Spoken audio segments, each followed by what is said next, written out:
bumps in the road. All is well as long as you're close. Lift me up when I fall in those holes. Who would have known? Now here you are, locking lips with me. Your kiss it just fixes everything. I'll take the world with you, holding my hands all night long. You're all that I want and I need for so long. I have to be with you, I can't just move on.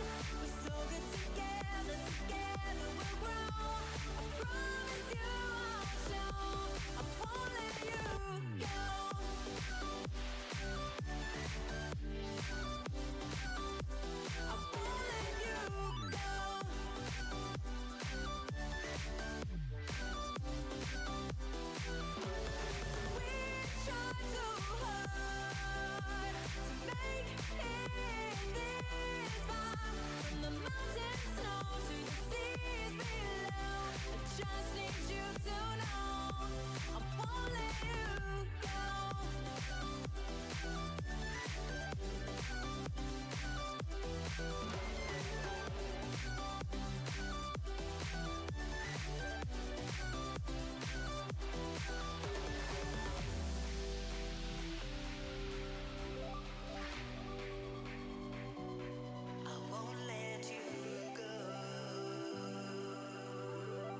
Hello!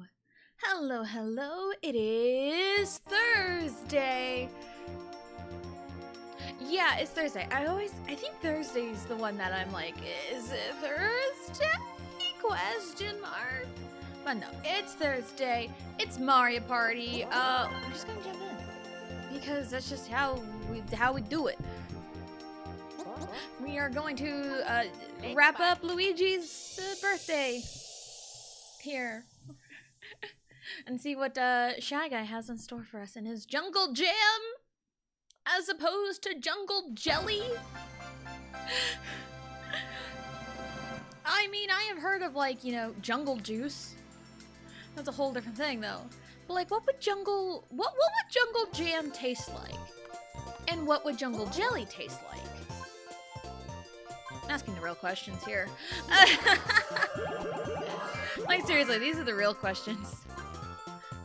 And we go third. Amazing. We love that. We love that for us. Okay. So hopefully everyone is having a wonderful day today so far. I mean, so far everything's been normal. In a way, you know? Nothing bad, nothing really good either. Just kinda existing today. Which, you know, it happens. We exist. We just exist. I'm trying to think, what did I even do last evening? I have no idea. I did grind in Galaxy 2 to get the amount of Starbits I need in the Starbit bank to do everything in the game. Because there are 2 missions left in the game. Which is kind of crazy, because we're almost done with Mario Galaxy 2. We're almost done with Torna. And we're also almost done with Mario Party 4 Story Mode. We're wrapping up Luigi's story today, and then next week will be Daisy's, and then it'll be all done. It's kind of crazy, if I'm being real. Everything is just kind of ending at the same time. Which is crazy. Also, last night, I played a little bit of Jamboree last night. I haven't really explored a lot of modes, a lot of extra modes. I've just been kind of playing the boards. And, even in the new Mario Party, I can't catch a break. Like, I literally cannot catch a break in any kind of Mario Party ever, because, like, luck is always against me. Over here. Like, I can't with my luck. My luck is very atrocious at times. So, because, I've played at least every board one time. There's one I played 2 times. Not every board. I only have like unlocked one board, because I know you gotta like unlock a few of the boards. And I've only unlocked one board so far. And I've just been kind of playing Mario Party just to, you know, kind of get used to it. And I can't catch a break with the stupid luck. I can't. So, yeah. Because I've played 5 boards and one of them twice, so I have played a total of like 6 boards, essentially 6 boards. I've only won one of them so far in my adventure, because we got the game, me and my husband played around the computer one. It's like, alright, and it was Toad. Toad's not invited anymore. It's like, alright. We played a second round, and my husband won. It's like, alright, cool. And then I played a couple of boards by myself. I won the mall board. I won that one. And I didn't win any other one.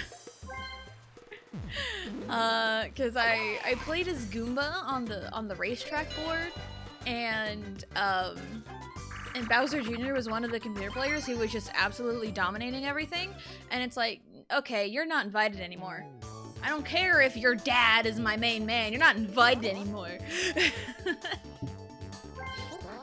Oh, we got the green team rocking it today. Let's rock and roll. We love the green team. We stand the green team around here.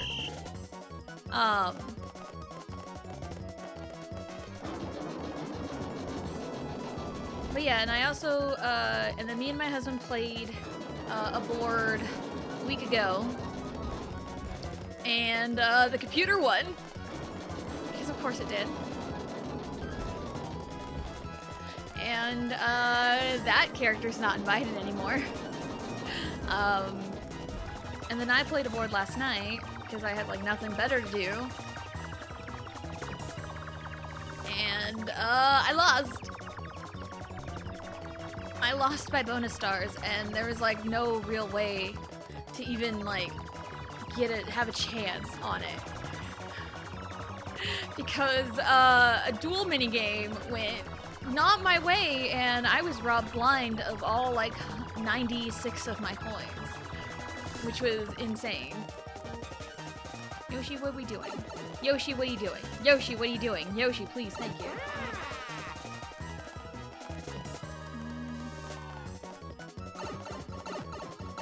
Yoshi, what are you doing? Yoshi, what are you doing? Sandbagging me or what?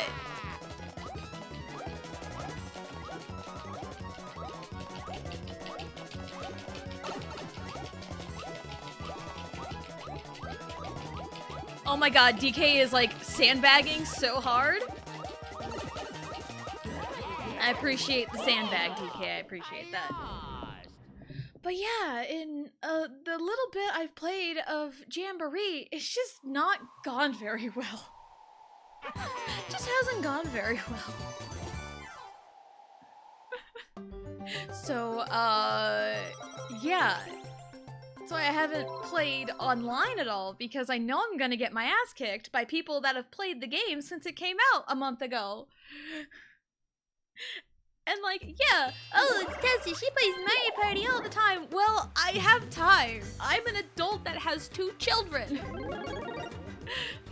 So I need the time, and I have other things to do with my life. So I'm not gonna be an expert at the new Mario Party just because it's Mario Party. Like, again, I still haven't done like everything in the game either.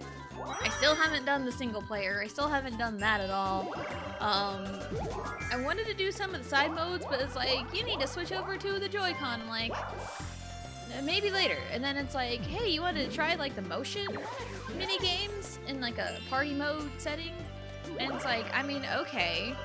But it's like, then you have to, you know, get a Joy-Con and play with that. It's like, ugh, okay. And like, my hands are small, but the Joy-Cons are so tiny. And it's, even for someone with small hands, having the Joy-Con sideways and playing with that is not great. It doesn't feel good on the hands. But then it's like, alright, I'll try it just to get the motion control minigames, I guess, just to see how they do. And I was having trouble with my Joy-Cons. And apparently the right Joy-Con doesn't want to sync up, but the left one does. I don't know what's up with that. Like, I don't know what's up with that. But then, after I got it synced up and ready to go on the board, the game crashed on me. Like, legit crashed in a way where I had to remove the game cart and put it back in. It was that bad. It was, not great.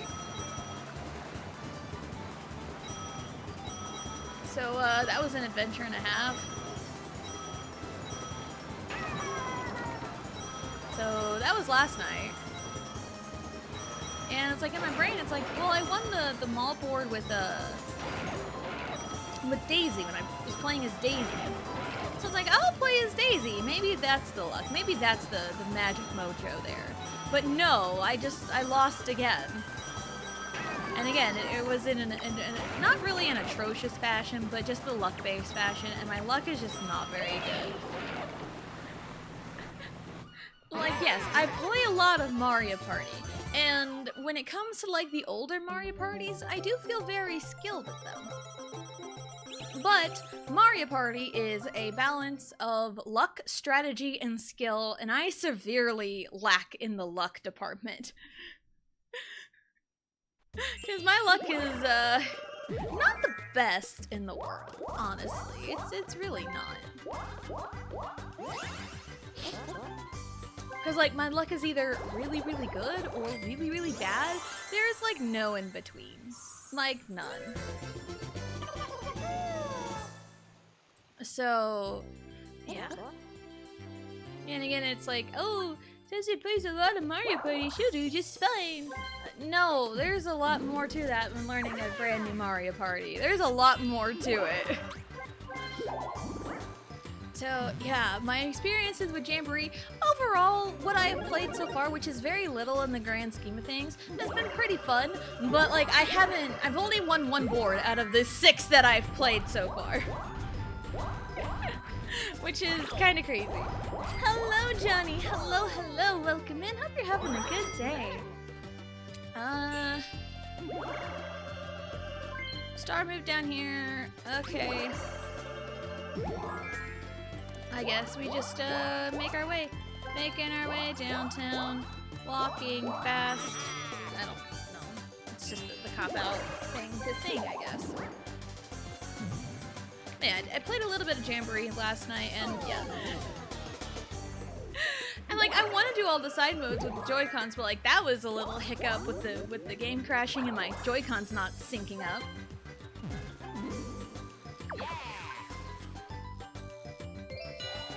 I don't know if like there's a internal setting or something or whatever that it expects like player 1 to be the left Joy-Con, and maybe that was it. I don't know, because I was like trying to get the right Joy-Con to sync up, but it wasn't doing it until I got up and got the left one, and then it synced up perfectly, and then immediately after the game crashed. So that was great. So, yeah, maybe one day I'll try, because one of my favorite things about Super Mario Party was the dance part, the rhythm games. That was like my favorite part about Super Mario Party. It was really fun. So, yeah. So I really do want to try like that rhythm kitchen. Oh, come on. I was right there. And it did seem really fun. I just haven't had a chance to try it yet. Had a rough few days, but hope you're good. Oh, I'm sorry you had a rough few days. Hopefully it gets better. I hope it gets better. I'm doing pretty good. Yesterday was it was a rough day and a half, just all over the place, but hopefully we bounce back today. That is the hope. Yellow! Nope. You know, it'd be really funny if Waluigi, like, mounds the comeback of the century. Yeah! Nice shooting, hit! Anyway. But yeah, I wanna, you know, do more things in Jamboree, but it's just like, you know, having time to do all of that. And I don't want to go, like, blind on stream with it, because a lot of people that are streaming Jamboree are either playing with friends / viewers or speed running it already. And so it's like, I don't want to just, like, stream myself learning the game, you know? Because I want to take my time with it. I want, you know, a more like intimate experience with it, you know? Because I feel like in like today's times, a lot of people like brand new games, everyone just like streams it and makes all the content they can in like the first 2 weeks, and then they just kind of ditch it. So it's like, I want to take my time and learn this awesome game, because like so far from what I've heard, like everyone loves Jamboree and it's a great addition to the series. It's just I haven't had the time to experience that greatness yet. So, and that's kind of what I want to do before I bring it to stream. Because I do want to bring it to stream. I do want to have fun with it. you know, and hang out on these like brand new boards. But I haven't, you know, had the opportunity to really play it myself yet. And that's just with like a lot of games. And not just like, you know, Mario Party. It's just with like a lot of games in general. Everyone like streams it for like the first 2 weeks and then they ditch it for something new and shiny. No one can... And like, that's the thing with like, you know, short form content, right? You know, short form content. You see a cute video or you see a funny video on TikTok, you laugh, you like it, you scroll. See another funny video, laugh, like it, scroll, you know? It's just scroll, scroll, scroll, and that's, you know, short form content, and that's like for people who can't really keep their attention. I like long form content. Like, yeah, I scroll on TikTok a lot. Yeah, sure, I do. But like, I also really enjoy like long form content, like big old video essays of like topics I'm interested in. Even like stream VODs, like, that's why I watch Twitch a lot, that's why I watch streamers a lot, that's why I like watching like VOD stuff. But like, a lot, even, it's kind of bleeding into the long form, and it's been like this for like the last few years or so, where it's like, you know, brand new game comes out, everybody streams the crap out of it, they move on to this brand new game, everybody streams the crap out of it, and they move on to this brand new game, everyone streams the crap out of it. You know, it's a vicious cycle. That's why I like playing a lot of older games and playing games that were, you know, been released for like years and years and years that I never got a chance to play. You know, Mario 64 or Sunshine, you know, just the most recent examples of that. Like, those are games people love and people know, but I never really experienced them. So, it's kind of, you know, where where it comes from.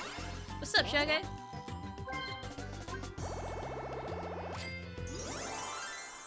So it's like, I still kind of see a little bit of content on like, you know, Sparking Zero. Because that game came out over a month ago. And I still feel extremely bitter on how me and my husband got spoiled on a major what if that would have been so much cooler if we got to experience it on our own. You know, I still feel bitter about that, but like everyone just makes content, you know, and they're already like nerfing characters where like Sparking Zero and like, you know, that series is not meant to be a balanced game. And of course, people like this ruin all kinds of games. It's the super ultra mega competitive people that are bringing games into the competitive scene. Those are the people that ruin everything, because like, yeah, if you want a fair competition, everything has to be fair and balanced, right? But like the Sparking series / Tenkaichi series is not meant to be that, because like Dragon Ball characters are just so wild and out there. They nerfed Yajirobe.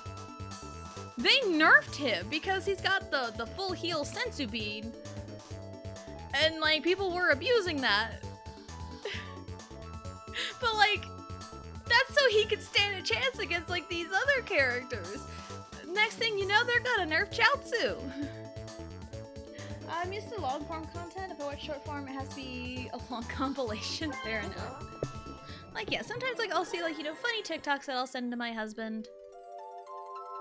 And you know, that'll be that, end of story. But like, I go out of my way for long form content, and like here lately, I have an inkling suspicion. Okay, you're heading for that one. Let me head for the other one then. I don't know where it is though. Waluigi kind of screwed up my plans, because I have no idea where I'm going. Oh, what? Did I see it? I saw it. Yeah, Waluigi screwed up my plans because he went for the one I was going for. Bitch. But yeah, like, yeah, again, I think I know why there's not a whole lot of people, like, streaming here in, like, the last week or so.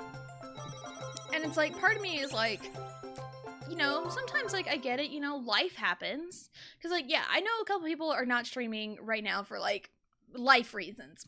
Totally understand. But I know, like, a lot of other people, there hasn't really been much that I've, like, have seen like people that I really like that are not streaming a whole lot, and it's like, okay, whatever. But also it's like there's people that are not streaming that I normally watch, and then there's like, you know, other like content that is just like not really piquing my interest a lot. So it's just kind of rough for me because I'm like sitting here bored. I'm just sitting here bored with like hardly anything to do because I usually just kind of have something on in the background. And then there's just like nothing because like no one's really streaming much of anything right now. You know? I'm not calling out specific people. I'm not doing that. It's just the like a general of what I've seen. And it's like, sure, I want to like find someone new. You know, that'd be kind of fun too, but like no one's passing my vibe check. No one's passing my personal vibe check. And it's just like, I don't really want to hop in here, you know? So I've just been trying to like, you know, keep on trucking with the streams because like, you know, sometimes like life, you know, hits you hard. And you might want a distraction from the hard hitting life. Where is, okay. And I want to be here to provide a distraction for you, even though yesterday was really, really bad. It's a bad example. Yeah, yesterday was a bad example. I want to move on. Really? Okay. No shit!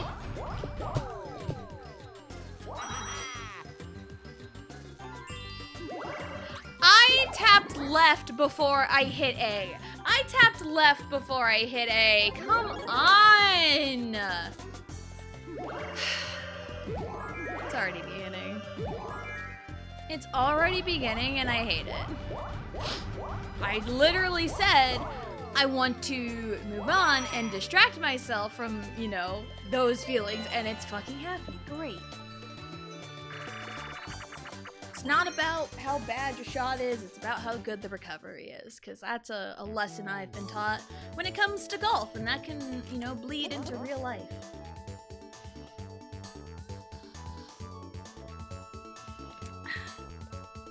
Yeah, but just kind of going back to like long form. Short form versus long form. Like, I gravitate more towards, like, you know, long-form content.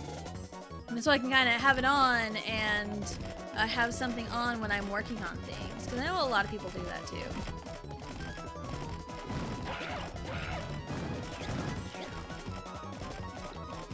Oops. Yeah, now we're gelling. This should have been the teamwork and team treasure trap. We're making up for it. We're making up for it. Yeah, I gravitate more towards like long form content. I always have, because like, you know, growing up, grew up with more long form content like Let's Plays. I even remember back in a day when YouTube only allowed like 11-minute videos.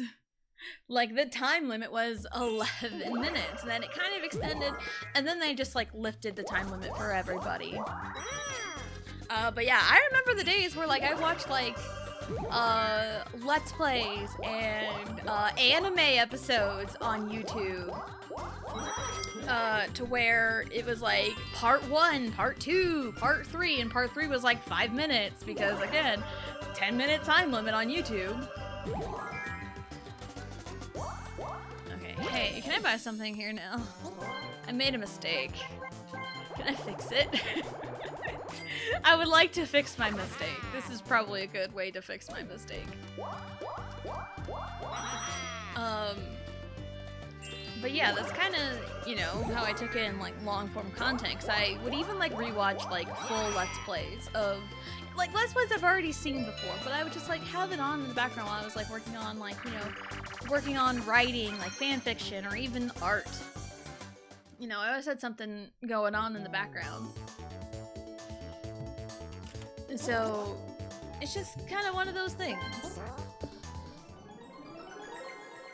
And so it kind of makes me a little bit sad that there's like not much like this time, you know. And yeah, the two people that I mentioned this like throughout the entire week, this week, because like Max is moving, because that's someone I raid regularly. Royal Blue is also real busy. She also just moved.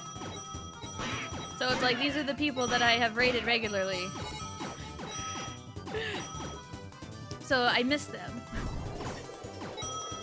Like, even like without those two, like I, you know, found people to hang out with stream-wise.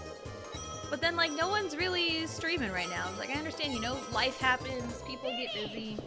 But also it's like the overall vibe is just not great. You know?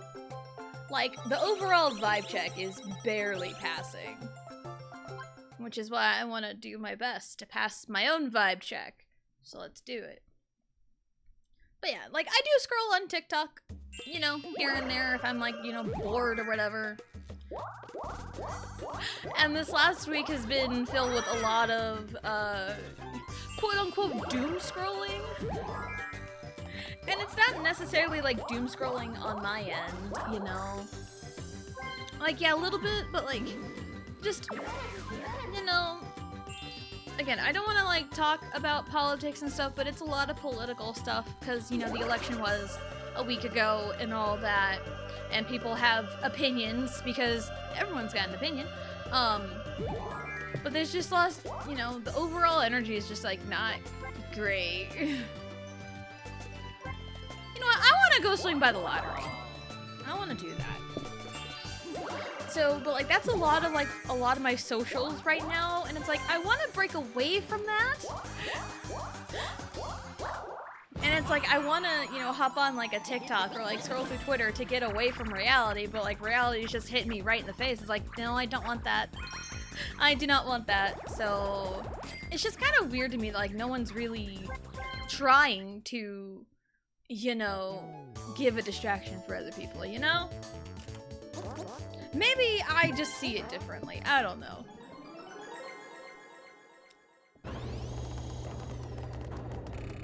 Because, like, people have, like, you know, legit problems. People are legit busy, too, because being an adult, you know, sucks sometimes.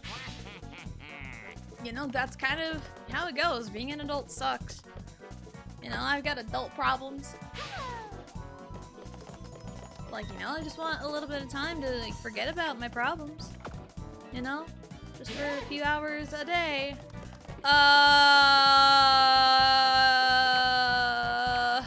I refuse Christmas. I am shamed for refusing Christmas. Fine, I'll be Scrooge. Bah, humbug.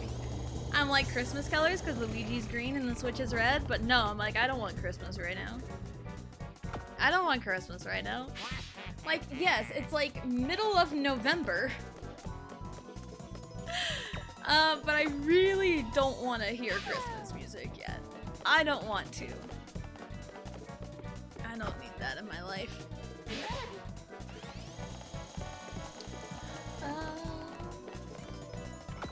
Yeah, Thanksgiving is 2 weeks away. Yeah, just kind of like a forewarning, like that. I'd say like the week of Thanksgiving, like the 25th through 29th. I'd say 27th, 28th, and 29th, there's probably gonna be no stream at all. Because, you know, those are the Thanksgiving days, because we got plans with family on Wednesday and Thursday. And then Friday is Black Friday, but that is also when my husband gets paid. So, that's gonna be a very fun adventure for us, is trying to get grocery shopping done during Black Friday, because that's gonna be the best day to do it. And plus Survivor Series is on the 30th. So yeah, it's gonna be kind of busy those 3 days. So just probably a forewarning, 27th, 28th, and 29th, there'll be no stream. Because, you know, Thanksgiving is coming up.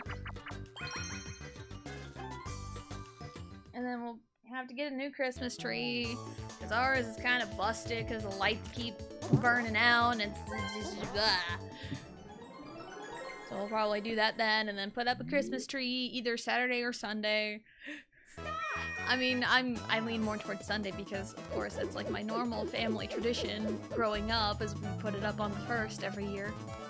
Ice cream and soda. Nope. I don't know where the other burger is. You got it, Waluigi. Let's go. Okay.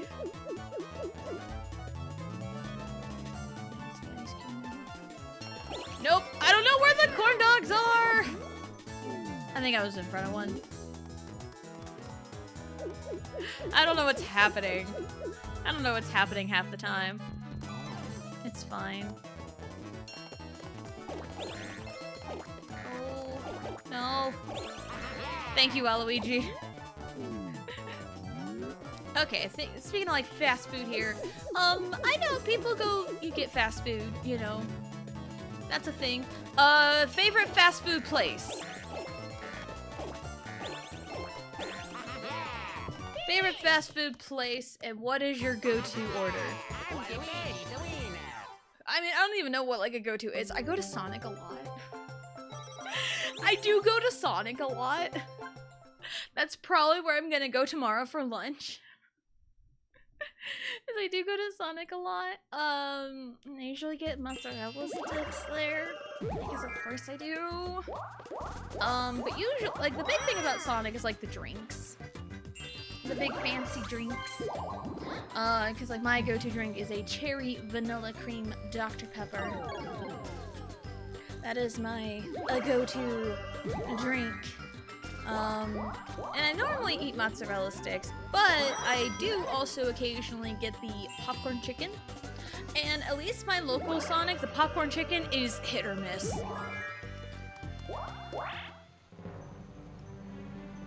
Wow. Does Bowser want popcorn chicken? I think Bowser wants popcorn chicken. Sorry Bowser, I'm fresh out of popcorn chicken. Do you want to play darts over this? Because I would like to unlock the dart game. Because we haven't done that yet on this file. I would like to play Darts of Doom, even though I might lose.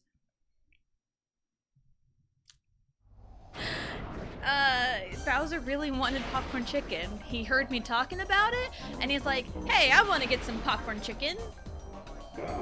Fuck, it's Balloon of Doom. Why? I mean, Balloon of Doom is probably the middle ground, probably the easiest, quote unquote. Fruits of Doom sucks, and Darts of Doom, you gotta trust on Darts of Doom. You have got to trust on Darts of Doom. But like Fruits of Doom, fucking good luck.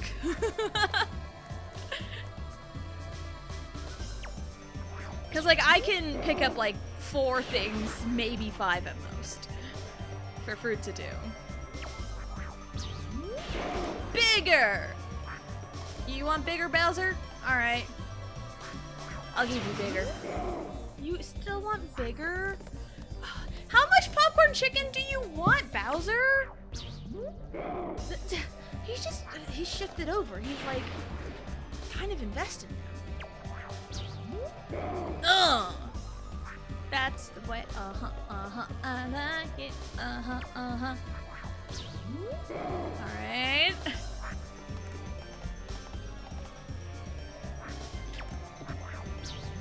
I didn't want to go big, but I mean, you know, go big or go home, and I'm already home, but still. I think I'm good, though. I say that. It's gonna be Yoshi or DK, I think. Hello, Frost. Hello, hello. Welcome in. Hope you're having a good day. Oh, no. Power popcorn chicken. Thank you. Yeah, what were you thinking? Yeah, DK, what were you thinking? Did you think you were gonna get his popcorn chicken for him? No, I mean, my local Sonic is like across town from me, but it's like literally across town from me. I have to drive across town to go to Sonic. But still, you know, it's a small town. It doesn't take that long. Oh, all money? Oof. I didn't even notice that. But yeah, Bowser wanted popcorn chicken and he got it. Well, that's gonna stay as you. I mean, my day is okay so far. You know, we talked about popcorn chicken and Bowser appeared.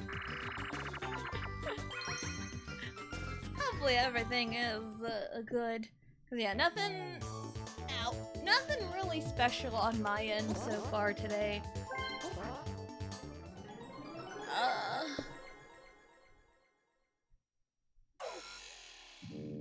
Oh, I'm the operator. Okay, I'm the crane operator.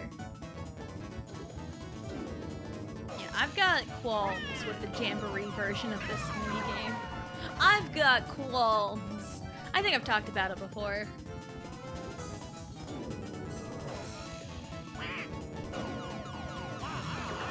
Because they took out the skill of the one side.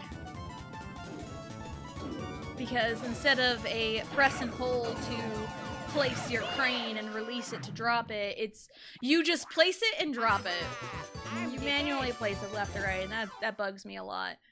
Because then there's like no timing on the 3 side to really, you know, go for it, but it's whatever.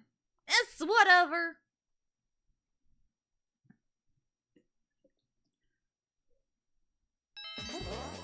Oh, I didn't get to the lottery before last 5 turns. That's sad. I don't have a ticket. I don't have a party ticket. I want a party ticket. I want a lucky party ticket. I want one.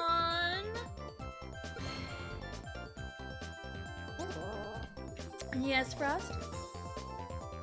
That Jamboree stream, what about it?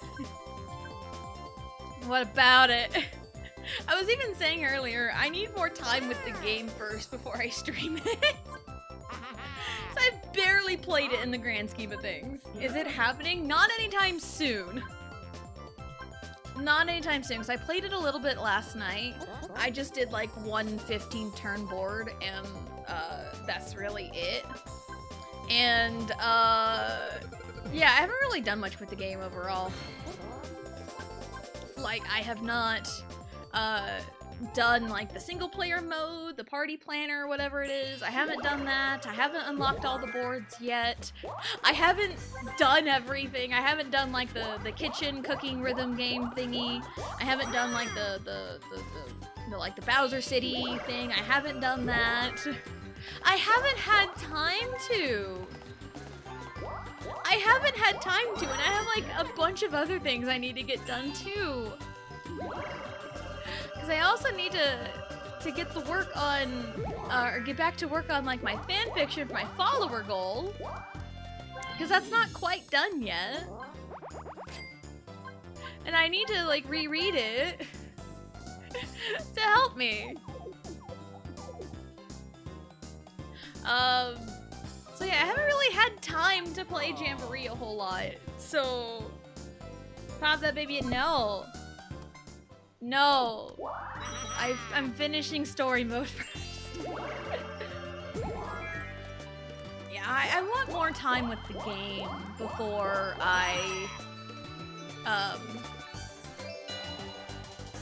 yeah, I want more time with the game before I bring it to stream. That's kind of my thing. And I want to unlock all the boards. You know, I want to get all the boards unlocked, and then I want more time with it.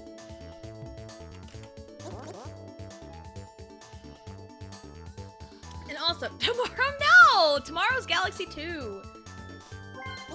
Tomorrow's gonna be, very interesting, I think. Considering what we have left of the game. It's gonna be very interesting. But no, I think the plan, is we're probably just gonna do some chill Mario Party streams.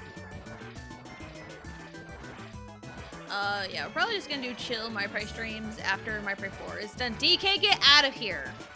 Get out of here with your crap.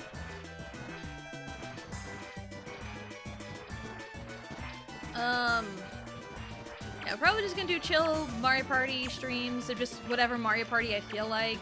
And then once I am comfortable enough bringing Jamboree to stream and have unlocked all the boards at least, then we can bring that to stream. It would probably be, I probably wouldn't do it with viewers. I do not feel comfortable to play with viewers with Jamboree on my own stream. But I'll just like show off the boards because like it's a brand new Mario Party and I'm more apt to play a board with all computers on Jamboree than I ever was with Superstars. I never played Superstars, you know, with computers by myself. So, and there wasn't really any incentive for it. But like, yeah, with Jamboree, I need more time with it. What turn are we on? Okay. I could just snipe it from Waluigi. Waluigi's like right before it. And that puts me like right there.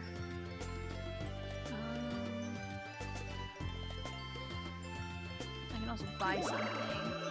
But stars are free, so you know what? Let's go for it. I'm only doing it because of the placement of the board it's gonna give me. So I promise I'm legit. No, I'm not gonna play with viewers. Wow. I've seen what can happen when people play with viewers, and I don't want to chance it.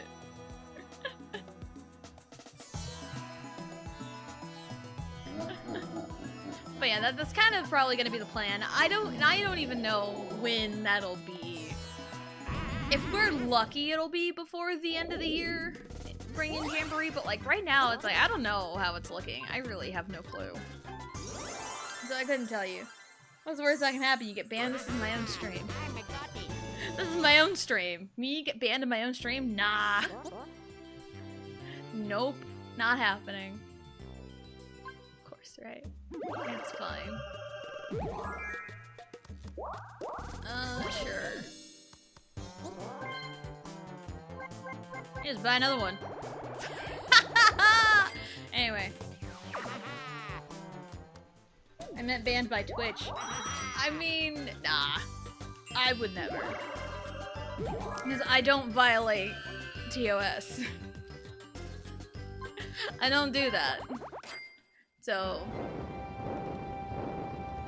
I trust people like that, yeah. And like, even like, in the early days, I've just like played Mario Party, just, you know, my casual 50-turn boards. And like, it would just be clearly me by myself with like the 3 other computers, and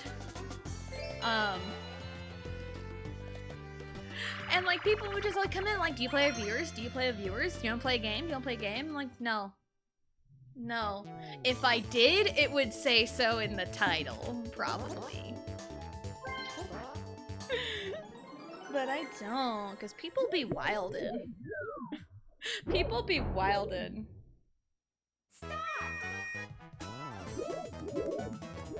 Ah! Goodness.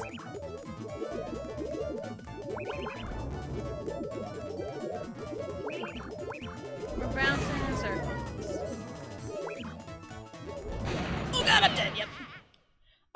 Someone else I know streamed Jackbox and someone answered a question with the N-word. Ooh, needless to say, she's a lot stricter with certain games now. I would believe that, because Jackbox is one of those where you really... Like, Jackbox is fun to play with people. It's a great party game. But, like, if you're streaming it and playing, like, with viewers and allowing them to jump in, that's a lot of trust. And I've even seen it with, like, big partnered streamers, too. Because there was one time years ago, it was, is it called Patently Stupid? It's the one where you have to, like, come up with products and, like, present it. And this was, like, big partner streamer, like, a few years ago. And someone came in and drew, like, not so great images. And, like, there was a swastika, and it was bad. And it really soured the mood. So...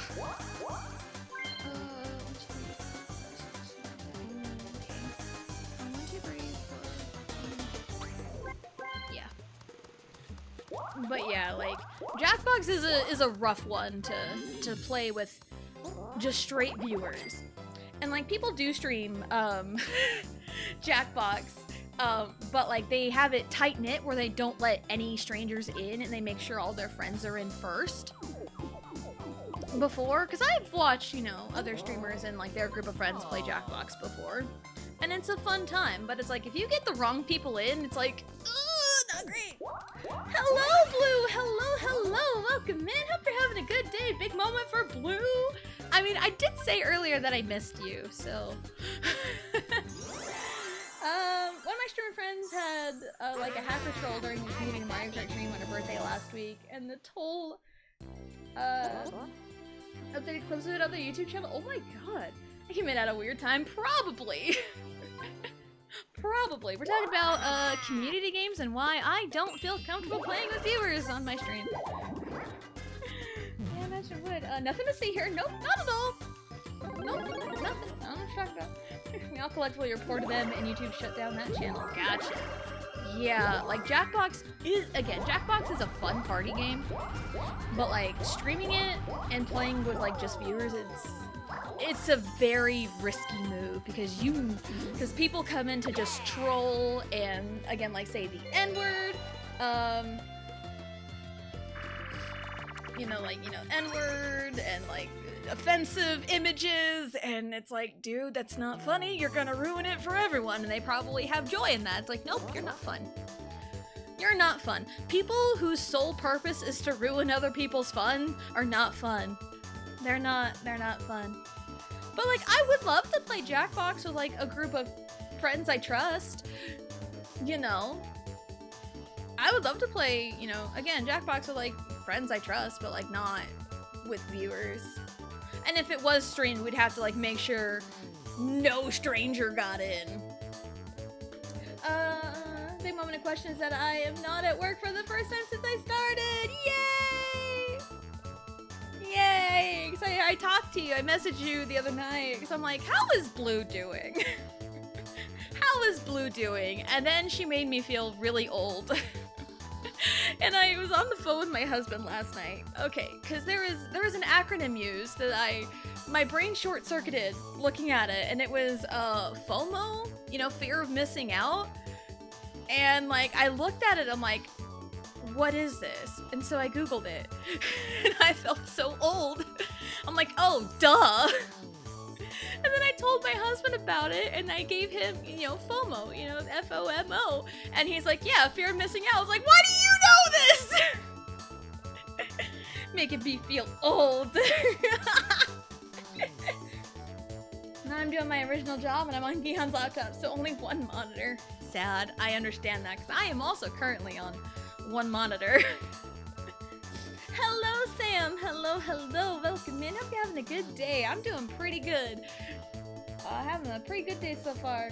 I want to play Jackbox with Tessa. I want to play Jackbox with Blue. Also, Gihan's laptop keyboard is broken, and sometimes it adds extra space to the letter, so that got you. It's not my fault you don't know what FOMO means. I could have figured it out if I stared at it long enough, but I had to Google it.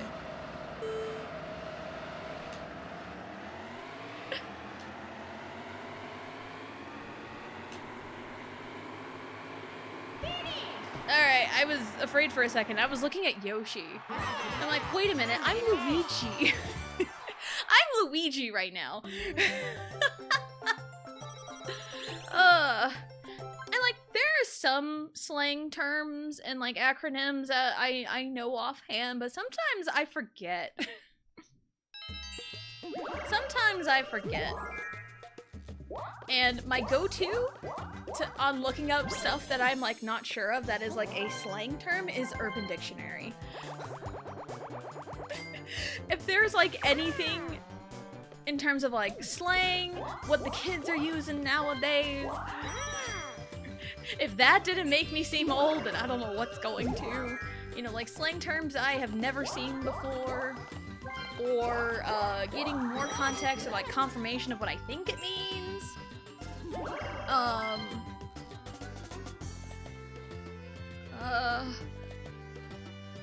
There's what, 2 turns left?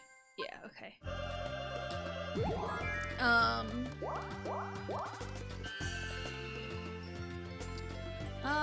You know what? Yeah, sure. So I have a lamp.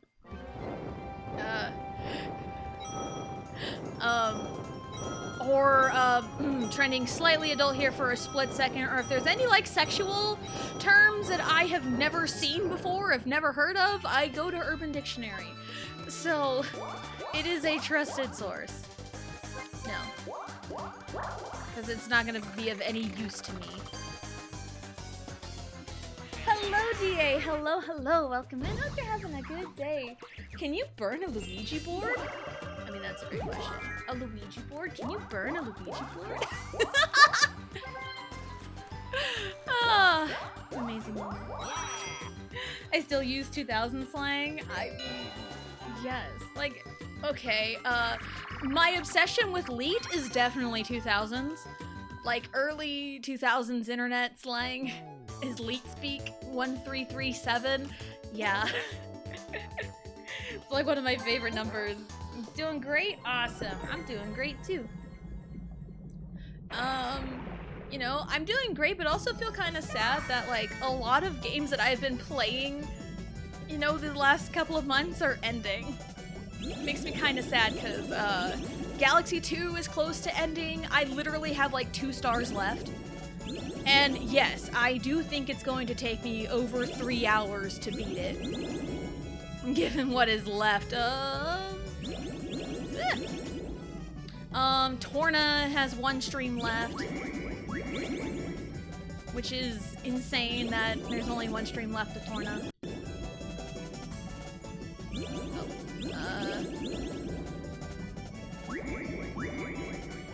We swim! We swim! We swim! We swim! Everybody say swim! Swim! So yeah, Torna's ending, Galaxy 2 is ending, we got 1 more character after Luigi left of Mario Party 4 story mode, so like everything is ending all at once. It's an end of an era, really. Pwned? Oh my god, pwned! Like, for the win, FTW, pwn. I used that one a lot when I was younger. Anyone remember this old internet gem? Leroy Jenkins! Everyone remember that one? That was my favorite. People stopped saying that, I think. Yeah, I haven't seen that in a long time. Should be there for Torna. I don't work Monday since I'm out of town right now. Gotcha. Wow. But I did miss you. I think I even said on Monday, it was really weird. I either said it on stream or to my husband. I don't remember which one it is. But I said, man, it's really weird to do a Torna stream without Blue thirsting over Jin the entire time. And yes, I'm calling you out.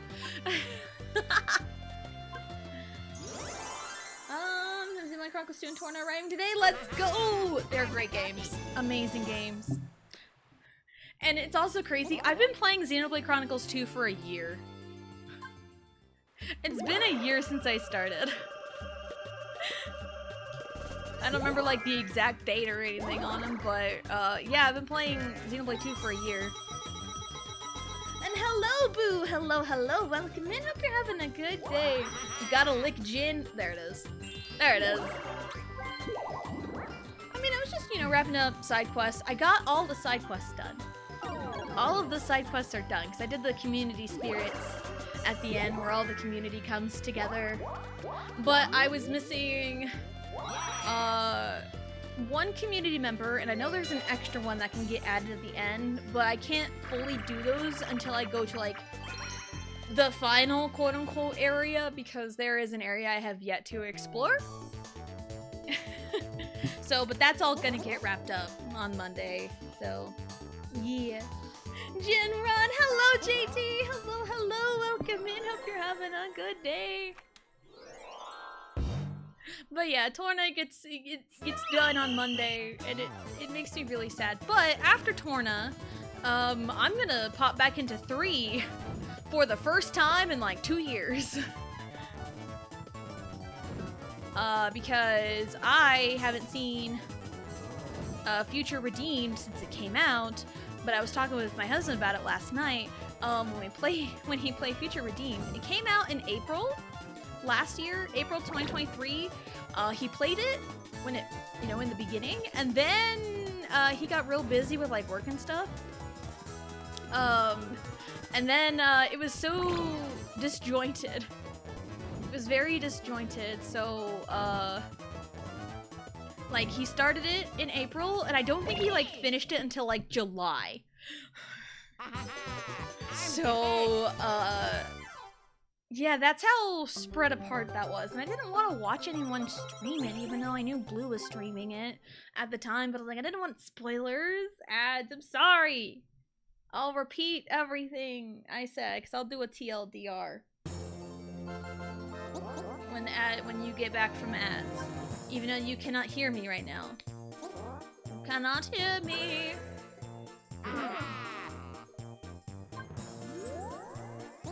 Mother cannot guide you. Now you're on your own. Yeah.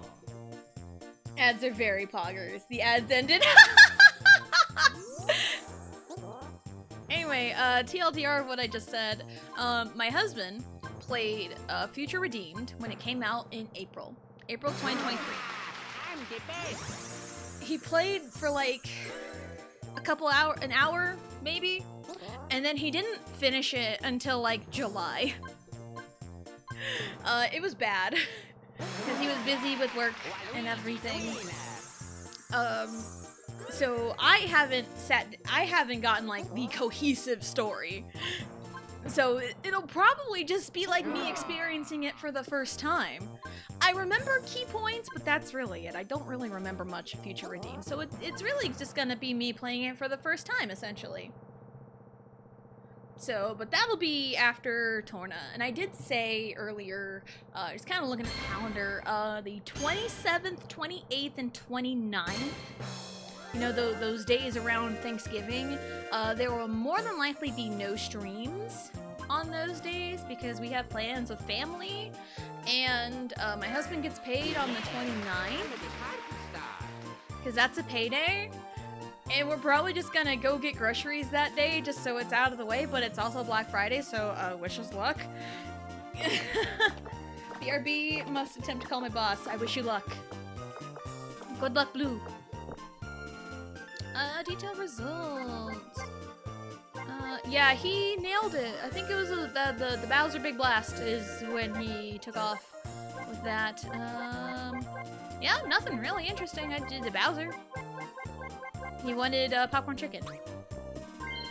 Never get in the way of a Bowser and his popcorn chicken. Cool, he did not pick up. You know what? Mood. It's like, okay, I personally get like a lot of anxiety if I have to make a phone call. And if it's something like super not important and I need to make a phone call, like I would rather just text somebody than just make a phone call, like a quote unquote pointless phone call. But like if I have to make a phone call and they don't answer, I'm like, oh, thank goodness.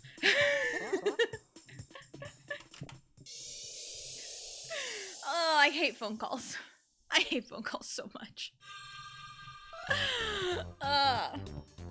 Like there are some phone calls where I have made tons and tons of times, but like even then it's like, ugh, I have anxiety about it.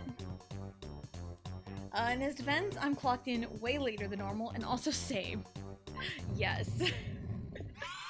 It's like I have to like rehearse everything in my brain.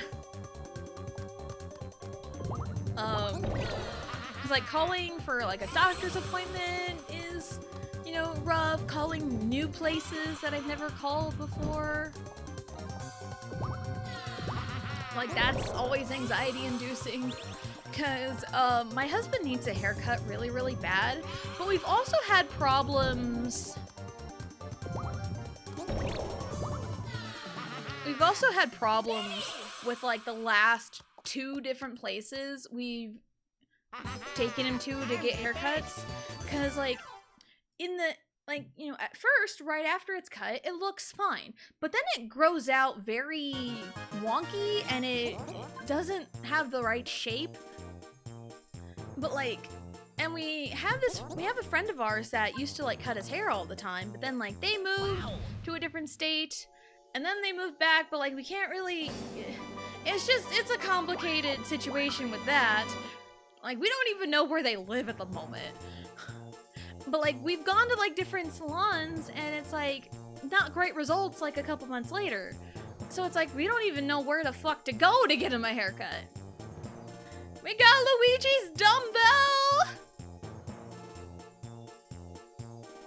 Ooh, he can lift weights. So yeah. And like sometimes it, like, and I know people like, you know, quote unquote put on their customer service voice, but like I kind of like the customer service voice because it's nice and they sound very friendly. Whether they're faking it or not, it sounds friendly and it makes me feel at ease. But there are some people out there that just sound extremely bitchy and it ruins my mood for it. It's like, really? You have to act like this? You gotta be like this? So, yeah. Let's party. I just, moral of the story is I hate phone calls. I would rather send a text message. But if it's something that, like, needs to be said right there in the moment, I will call. Like, if I have a question for my husband, and if it's something, like, I'm not pressed on an answer for right away, I'll text him. But if it's something I need to talk to him about, like, right then and there, I'll call him. So, yeah. Yeah. The thing is that I find really funny is that I genuinely like making people feel good. So when I'm at work, very customer servicey, but it's genuine. I'm like super friendly with people all the time. Yeah. Yeah, and I like that.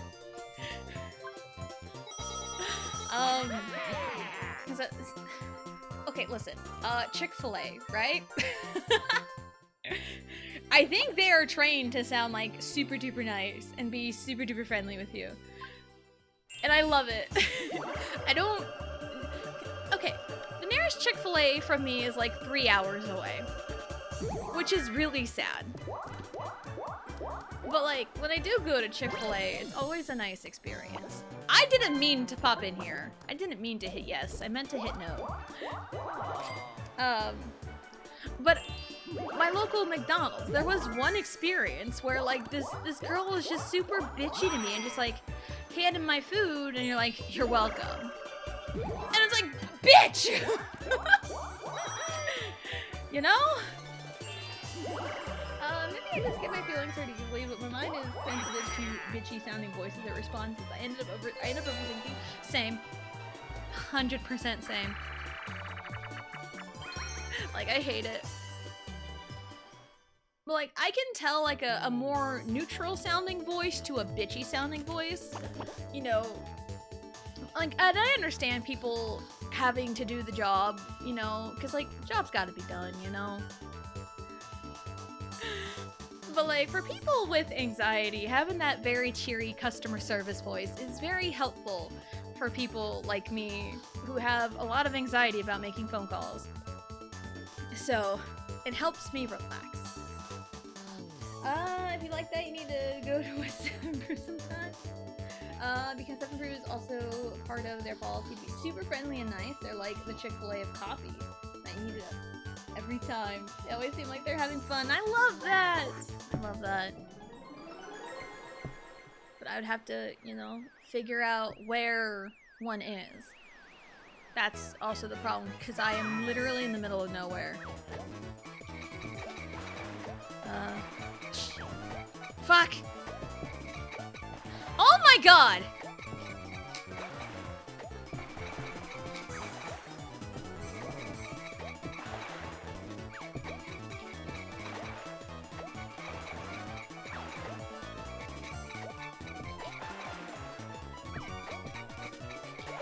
Comeback of the century. I needed to focus. I really needed to focus. If it's customer service or strangers that are bitchy sounding, I get a bit irritated, but if it's friends, I get kind of hurt. Because the last thing I want to do is piss a friend off. Yeah. I get that too. Because again, you know, I have anxiety, and I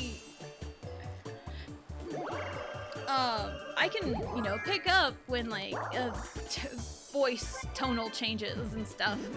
But like, this is what irritates me about my husband sometimes, is like, sometimes when he is like being sarcastic and joking, his voice doesn't change.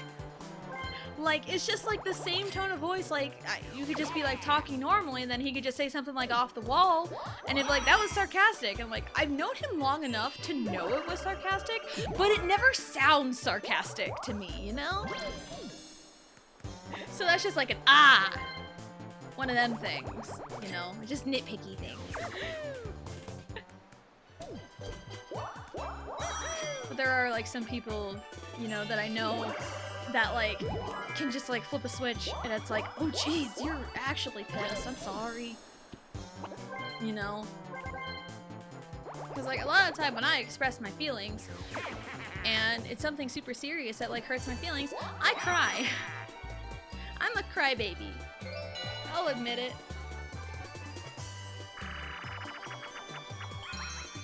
So yeah, I can't really hide my feelings. I'm not good at it. Because there was genuine rage yesterday and I still feel really bad about it. And there will probably be genuine rage tomorrow. There will probably be genuine rage tomorrow because it's Galaxy 2 and it's the final test.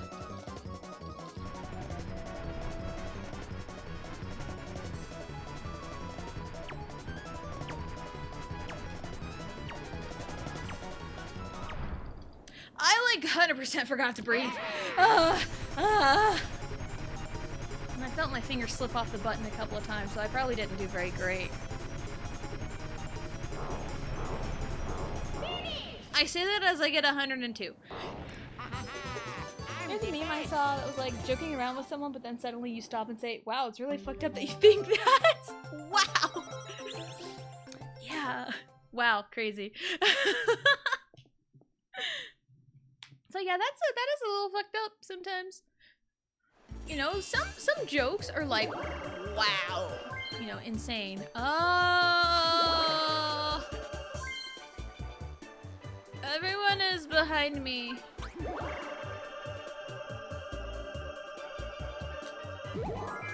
I'm just gonna roll. Okay. I'm just like, you know, I could be like joking and laughing, and it's just like, wow, really? Dun, dun, dun, dun. And I mean, I'm just like dancing over here, even though no one can see it. But all you guys can see is me holding a baseball bat. I really wanted to make that baseball bat more like my actual bat that I have, but like, colors, man. I wanted it to pop. You know, the colors. It's like, my bat is red, but it's also blue. It's red and blue. My actual softball bat is red and blue. I have it. I can pull it out and describe it to you. So,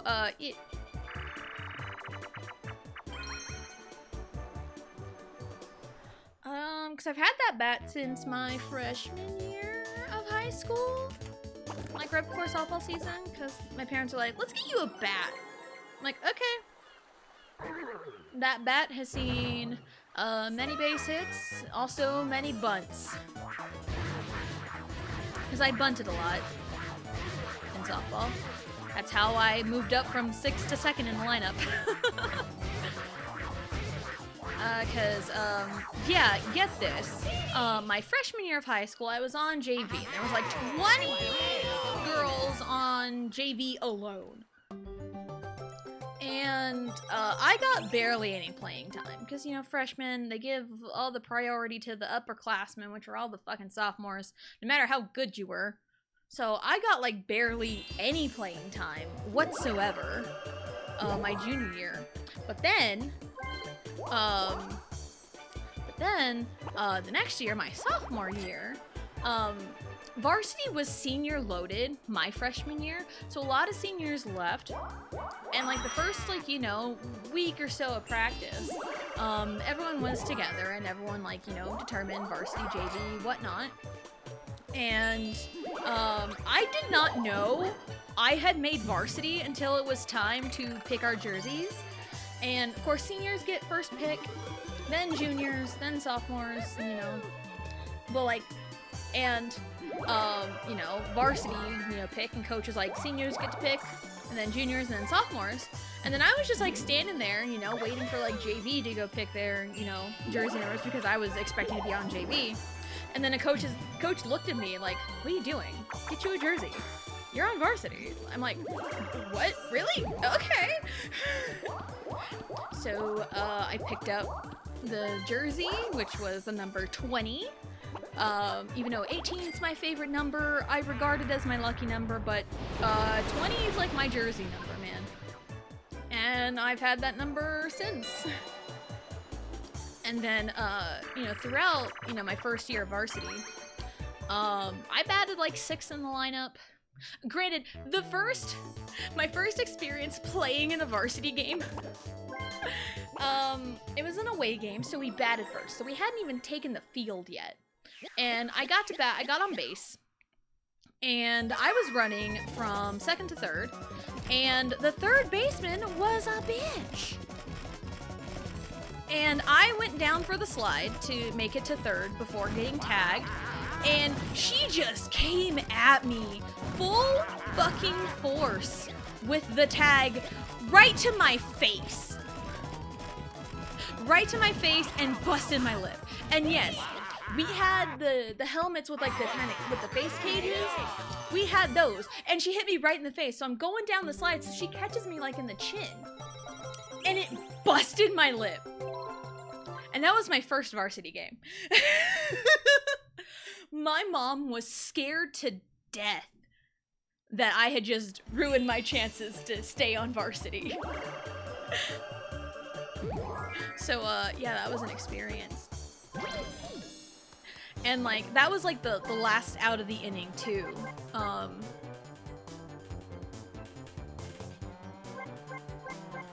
Thank you, Matt.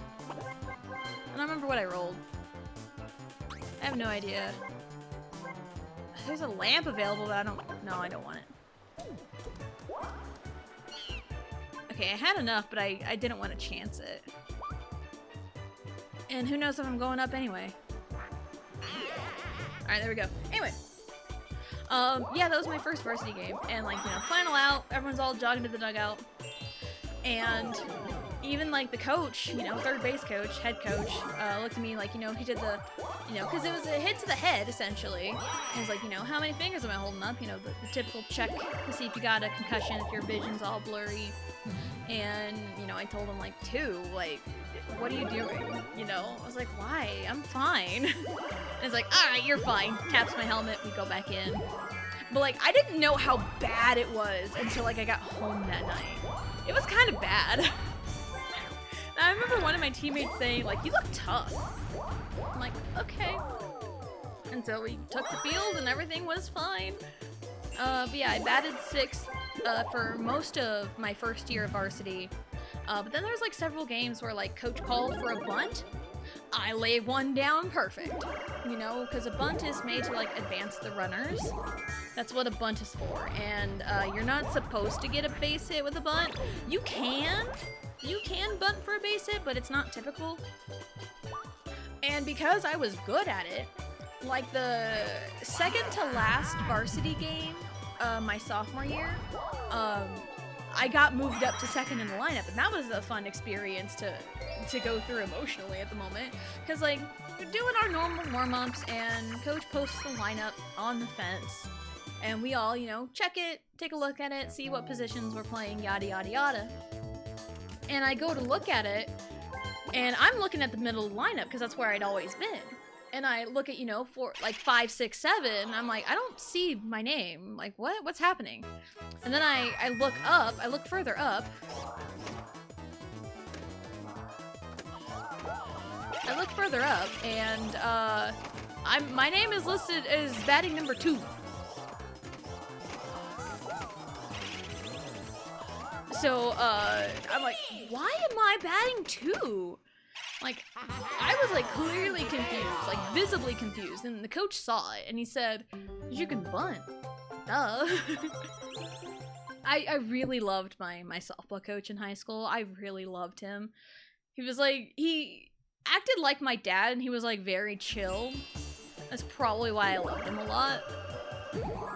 Because he was like, he had very dad energy, and I loved it. Which was unlike most of the other coaches I've had in school. So yeah, I batted 2 ever since then. Because I could bunt, and I can move the runner around. Because that's the whole point of a bunt. And I was on base quite a bit too, whether I walked, hit the ball, you know.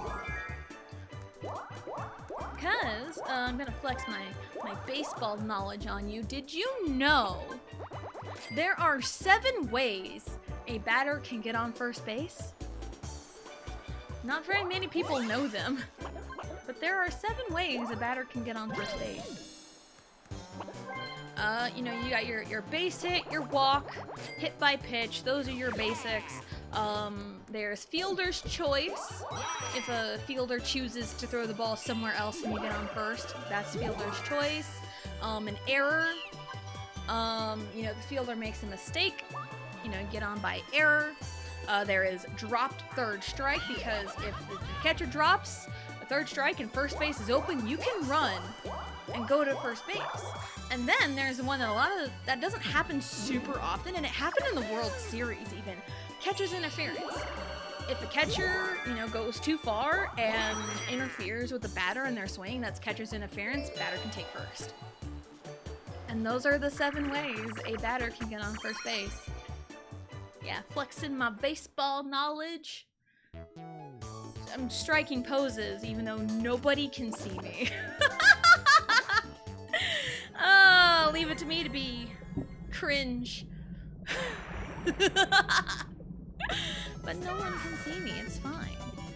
It's fine, I'm behind the internet, I'm behind a screen. For all you know, I'm just a disembodied voice that you just associate with pictures of me, because those are my costume changes. I mean, I've kind of posted a picture, mostly of my hair in the Discord a couple months or earlier this year. Maybe it was back in May, I can't remember. Do you remember the 21st night of September? Me and my husband always joke when that song comes up because he was born on September 22nd. And it's like, do you remember the 21st night of September? And we're like, no he doesn't, he wasn't born yet. Classic joke. Classic Tessa Jane joke.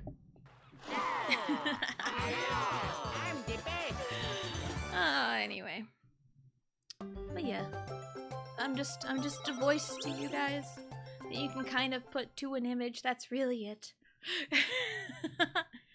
Yeah, I did post a picture of like my hair when I colored it. I think back in May.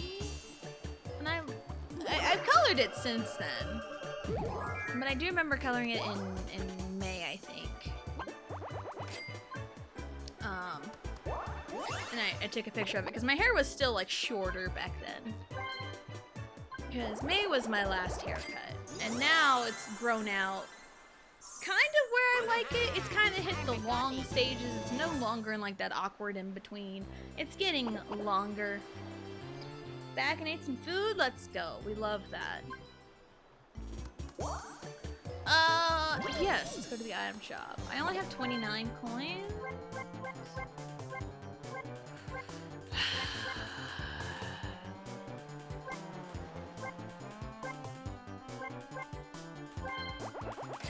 Excuse me. Yeah, let's play. I don't know where I'm going though, so it's fine.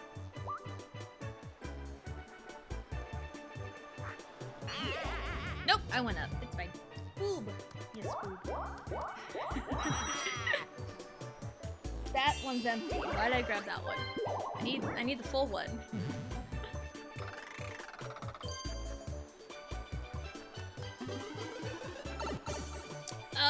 Okay. Whatever helps you sleep at night, Luigi. Yeah. Those are my personal experiences. Yeah, just seeing the baseball there. I mean, I can rant more about baseball all day because, like, the World Series was a few weeks ago, and Dodgers won the World Series, and that Game 5, 5th inning, 5 runs down. Dodgers were 5 runs down. It was insane. It was insane. I watched a little bit of Game 3 because it just happened to be on, or like I just happened to not be doing anything, or I happened to turn it on or something, I don't remember. But like watching all the clips of what happened to the Yankees literally imploded. And that is why fundamentals are so important when it comes to like anything you do. Like, yeah, it's the boring part. Yeah. Like, alright, let's equate it to art. If you wanna draw, you know, people, you gotta get your poses. You gotta practice drawing the poses. And once you get the poses down, everything else comes together. And then you can do the more complex stuff, you know? And like any other sports, you've gotta learn the basics and the fundamentals first. That's why my parents were so good at coaching Little League. Because my parents coached Little League for a long time. And they never picked kids based on, you know, who their parents were. They never picked like the popular kids. They just picked the kids, you know, who they think they can work with. And they never like played to win, but they taught the kids fundamentals. I'm hitting that, yep. They got stuck on a rock, damn. But yeah, they taught the kids fundamentals, and that is the most important thing when it comes to baseball, because if you teach these kids the right fundamentals, you know, get them a good foundation, they will become good players. And lack of fundamentals was what really killed the Yankees in the World Series. And it's like, these are professionals. These are professional baseball players. And they are flubbing. They are flubbing with the fundamentals. It was really crazy. So yeah, let this be a life lesson to you that fundamentals are extremely important when it comes to anything you do, really. Whether it's like, you know, some other activity, hobby, sports, you know. Like, everyone's least favorite part of like anything is like the conditioning when it comes to like PE or sports or anything, but like, I understand it's important to, you know, have proper conditioning and all that, but like, it's the least fun part.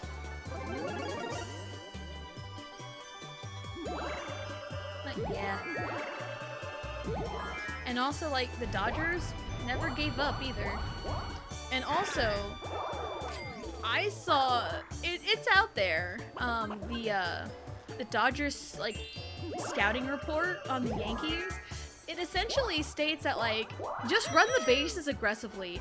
They will make mistakes because they are like talent over fundamentals, and it showed. Because I still remember, like, even like a couple days before that Game 5, I tweeted like, what does Aaron Judge even do besides hit the ball? Like, yeah, he's a home run machine. People love him for being a home run machine. But like, what does he even do outside of that? Like, yeah, he's an outfielder, but like, what does he even do? I've never heard anything about his fielding. All I've heard talked about him is his batting. Like, Shohei Ohtani, yeah, he's a beast batter. Even like this season was like an off season for him in a way, because like he was recovering. It was a rehab season for him. Because he had surgery on his elbow, I think. And he's also a pitcher and can pitch pretty good. So like, Shohei Ohtani is a very good all-around ball player. You don't see those guys very often anymore. Good all-around ball players. Because everything's about hitting the big home run and pitchers throwing hard and fast. That's it.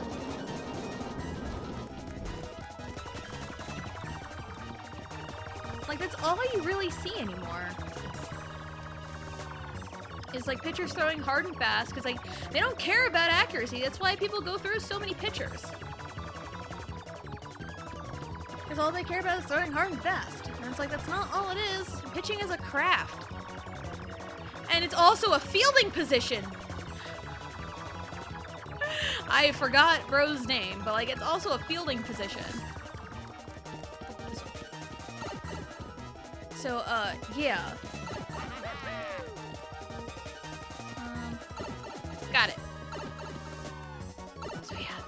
Because like, yeah, you pitch the ball, but you are also a fielder that has to cover first base when the first baseman isn't there.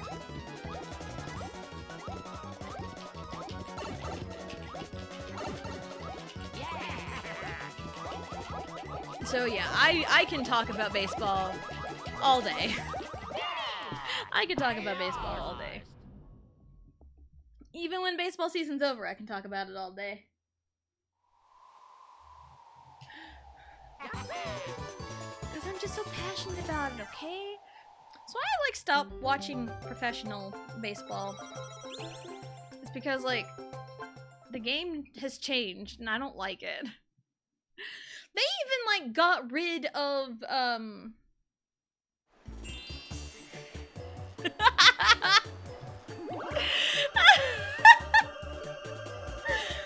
I know that there are bases, and you sure bet there are balls. Yup, there are plenty of balls in baseball. Plenty. I lost my train of thought 'cause I laughed at this.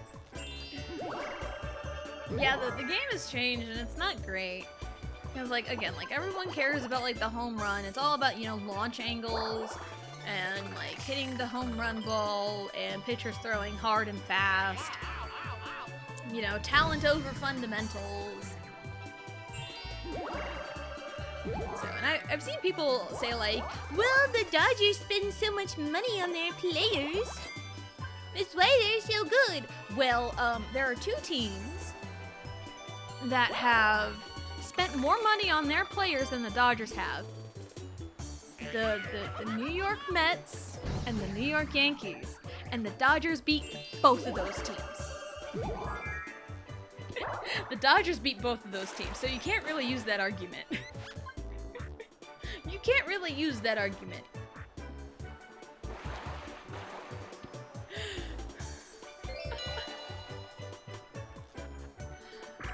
So, yeah.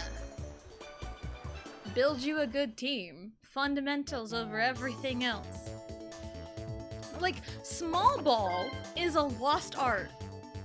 Bunting is a lost art. It just frustrates me. Because, like, a base hit is all you need to get something going. To get some kind of offense going. A base hit is all you need. And people are striking out big because they're trying to hit the home run, and you don't need the home run. You don't need to hit home runs all the time. A base hit is all you need. A base hit is all you need to get a rally going. I'm the best. You know? And people forget that. People forget that. So, anyway. And also, I know MLB, you know, there's the two conferences. There's the American League and the National League. There's the AL and the NL. The NL, the National League, used to not allow DHs. Where am I going? That way. It used to not allow DHs. And what a DH is, it stands for designated hitter. And the designated hitter bats in place for the pitcher. So that way, the pitcher can take the field and not have to worry about batting. And the designated hitter, their job is to bat. And the NL used to not allow that. But in the last, I think 2 years ago, 2 or 3 years ago or something, they changed it to where they do allow DHs for the NL for everybody, because AL played with DHs and NL did not have DHs. And whoever's home field you are on, those are the rules you play by. So the Dodgers are NL and the Yankees are AL. So like if the Yankees were over in LA in the Dodger Stadium, they'd be playing by NL rules and vice versa. But everyone can use a DH now, so it's like, whoop-de-doo, you want a cookie? Because like pitchers should be able to bat because they are ball players too. They are part of a cohesive team. They're not just one person. And that's what it fucking seems like nowadays. It's like pitchers only really care about themselves. And like, baseball is a team sport. Like, yeah, baseball is a team sport. It's way more than just you. And the Dodgers showed that. Because, like, yeah, Shohei Ohtani put up beast numbers in the regular season. But in the World Series, he didn't do a whole lot. But here's the thing. His teammates covered him. His teammates helped him. Because when he was with the Angels, he did everything. He was the one that people relied on, and he was the one that they solely relied on, and he had to carry that burden on his shoulders the entire time he was with the Angels. Like, yeah, Mike Trout is there too, but he was injury prone. Mike Trout seemed to always be injured. So, like, it fell on Shohei's shoulders. But with the Dodgers, everyone was good. Everyone carried their weight. And with everyone carrying their weight, you can relax and play the game how it's meant to be played. So, there you go. Teamwork makes the dream work. It really does. Anyway. Great.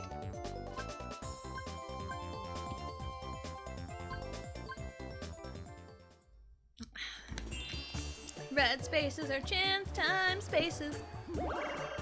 I really don't want to deal with that. I honestly do not.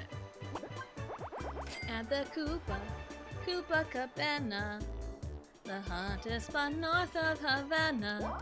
At the Copacabana. I mean, growing up, I have vivid memories of my mom singing Copacabana.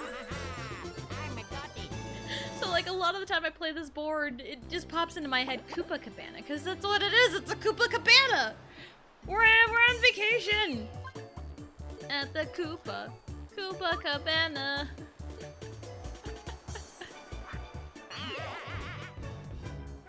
Damped. Like, I'll buy lottery, though. Lottery.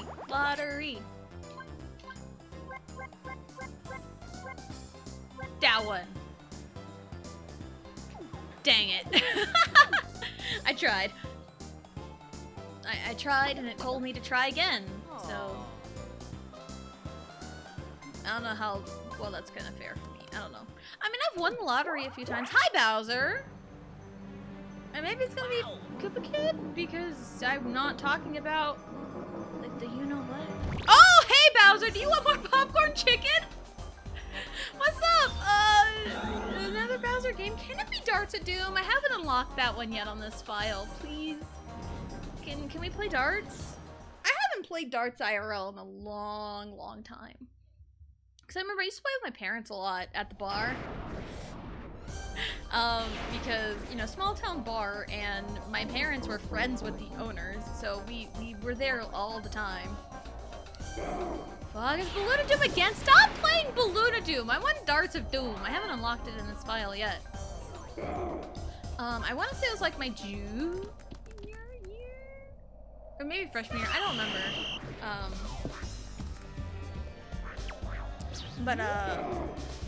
Yeah, I played darts a lot. And for Christmas one year, I got gifted my own set of darts that had Kick-Ass on it, and they were purple, and I loved them. I loved them. But yeah, I don't think I've like thrown darts since high school. So, it's been a while. I have shot pool or like billiards since then. Granted, the last time I shot pool was when I had my wrist broken and I had to wear an external fixator. And I used that to my advantage. Because what I did is, because it was my left wrist that was broken, so I had to wear the fixator on my left wrist.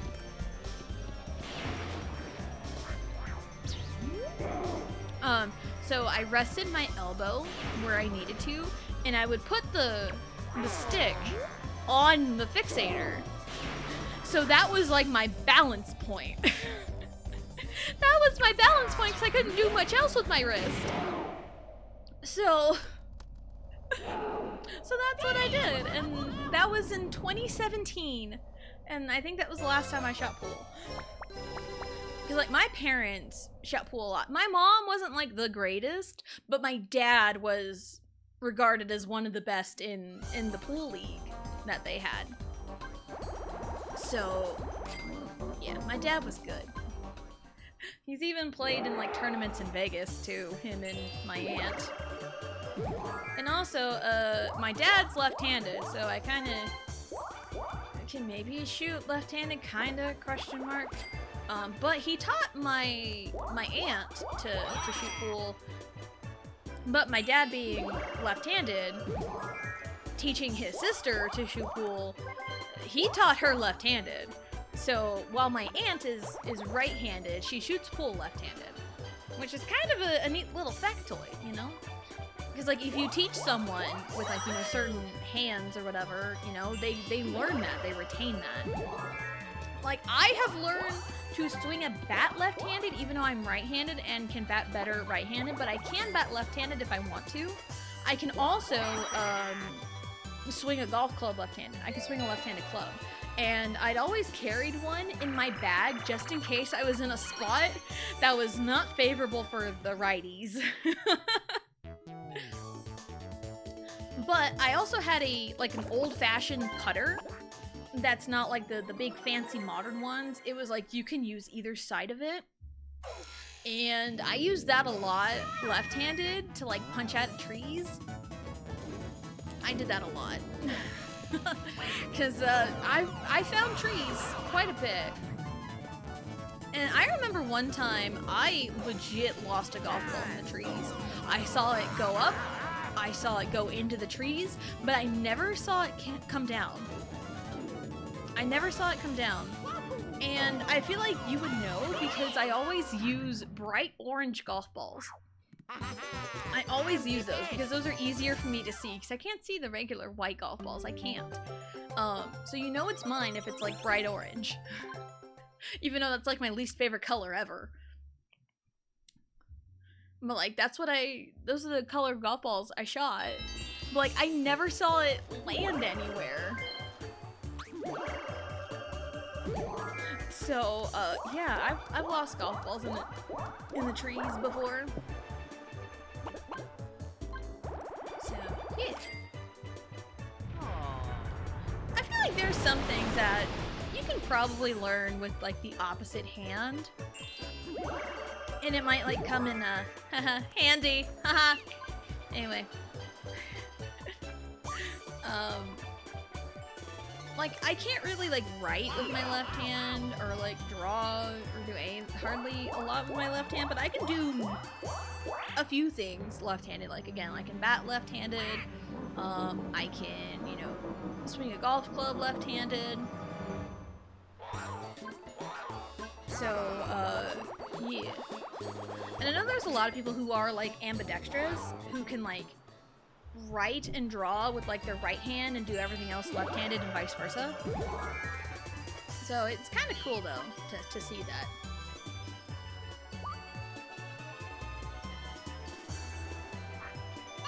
There's like, you know, humans are kind of crazy sometimes.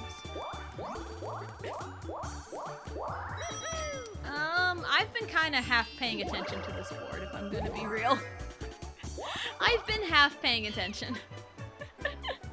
And the neighbors are blasting their fucking bass-heavy music again. Wonderful. I think I had this problem on Tuesday. got this problem on Tuesday. Wonderful. Again, it's like, it's the middle of the day, so it's like, it's fine to be loud. But like, you really have to be that obnoxious with your bass? Really? Cause you know I'm all about that bass. About that bass. Was it last week? I think it was last week. I was playing as Yoshi. I was talking about my husband and like the whole college singers thing, and then there's a story about, you know, all about that bass. TLDR on that story.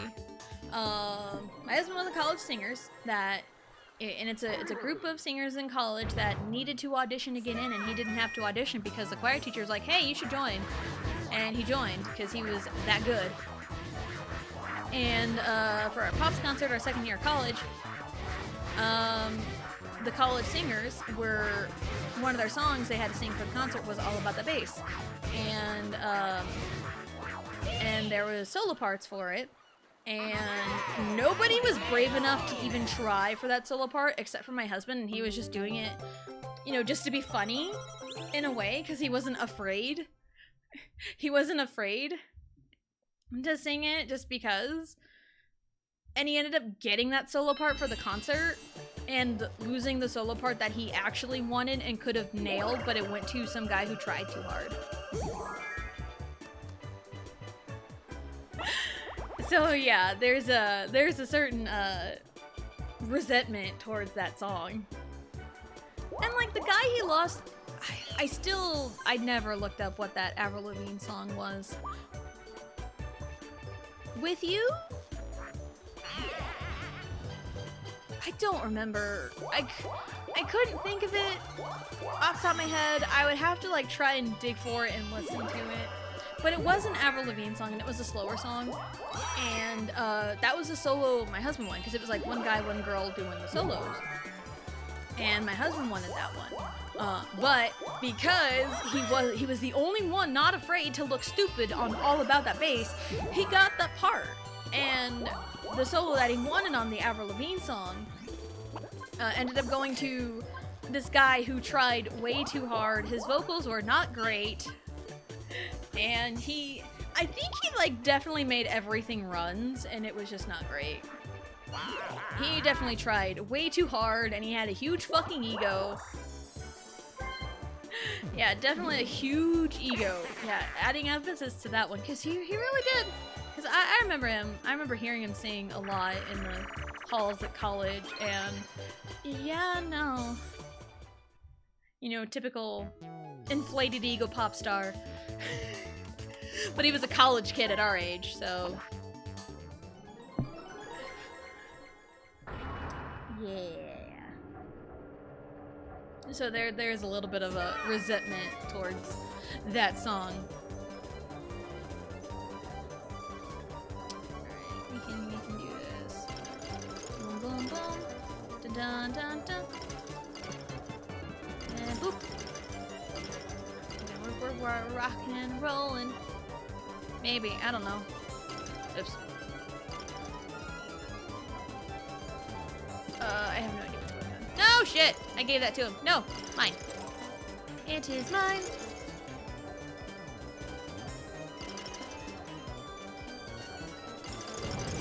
Ta-da! Look at me go.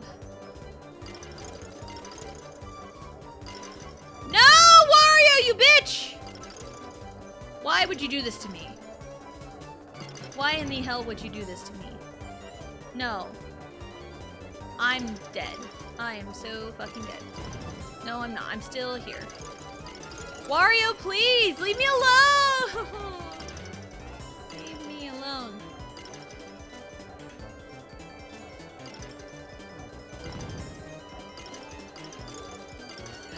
Please. Waluigi! You know what? I'll take it. Being on the sides like that are so freaking rough in that minigame. Because you don't have much to work with, and Wario just kept bullying me the entire time. It seemed like he wasn't really working with anyone else. He was just bullying me the whole time, and my section was getting all covered up.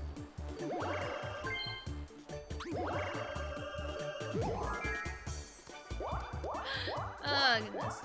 Oh, hey. Hello. Hi. Yes, please. Thank you.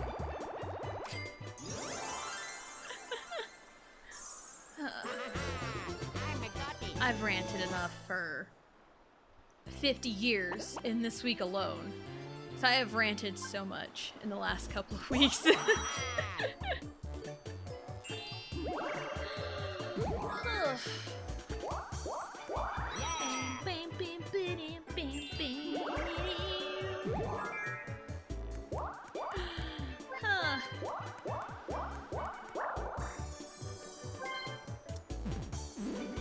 Anyway, it is kind of crazy that it's like middle of November. I feel like Halloween was yesterday. It's like blink and 2 weeks go by. And like next thing you know, it'll be Thanksgiving already, and then it'll be Christmas, and then it's like, oh, it's 2025. It's like, dude, my brain is like back in July. My brain is back in July. Oh goodness. I feel like I followed you last month. No, it's been a year, I think. So I remember you coming in around like Until Dawn, I think. That was last year.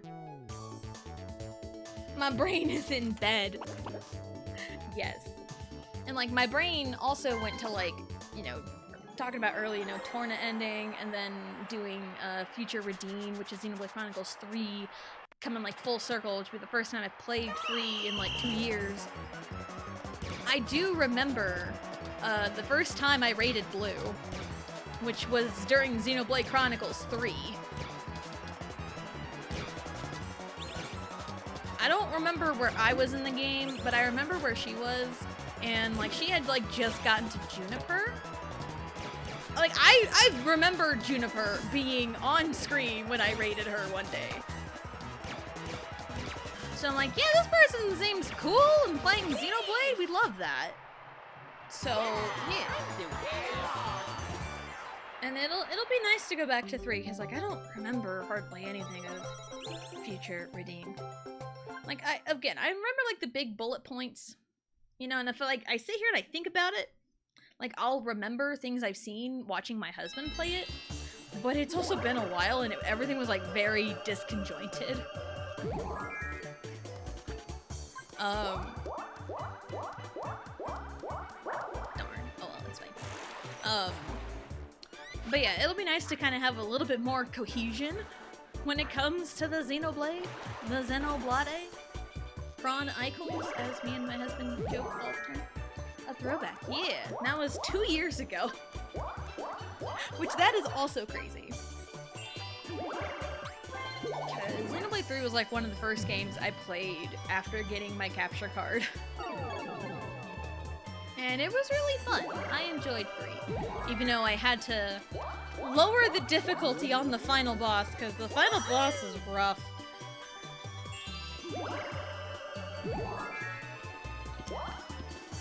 Like, I was doing great for like the whole time except for like the final boss, and it's like, boom, difficult increase. It's like, bro, I don't want to like throw my head against the wall for hours and hours and hours, so I just lowered the difficulty. I just lowered the difficulty, because my husband had that same problem too. But we had both only played it one time.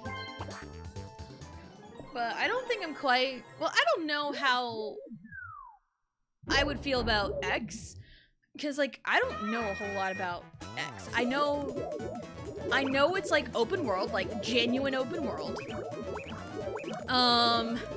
And there's like mechs involved, so it's kind of like a Gundam. That's all I know. And I know Elma exists. Waluigi! He comboed me.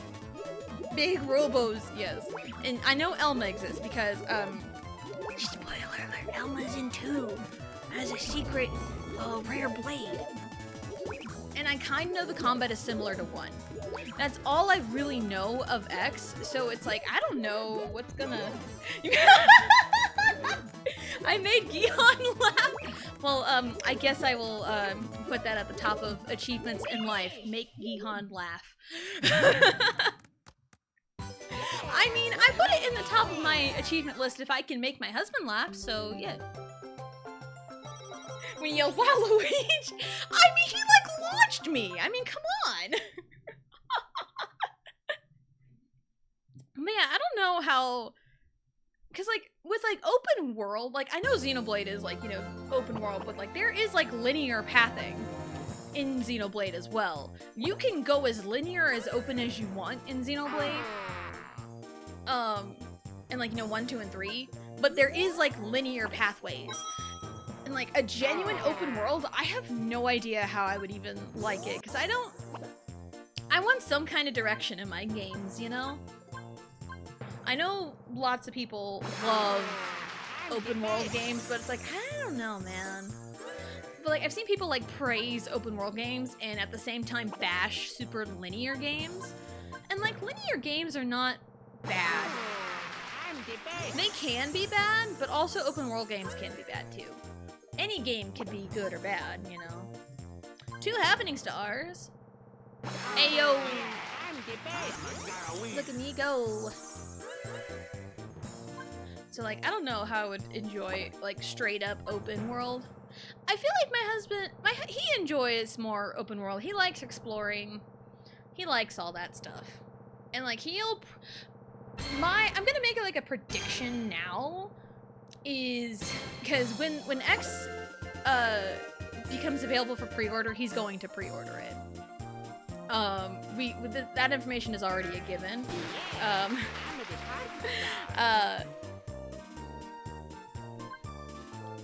So like, my bold prediction is he is probably gonna like it more than me. Just based off of what games we like and don't like, respectively. And how we play certain games. So, and wow, look at that. I dominated. I dominated, even though I wasn't really trying and I was half paying attention the entire time. Because I wasn't paying attention to anything at all this game. But I will still sit with my husband and experience X alongside with him because that is our system of playing games. Like, if we both want to play it, he plays it first. And also, it's like, I have way more time to sit down and play games than he does.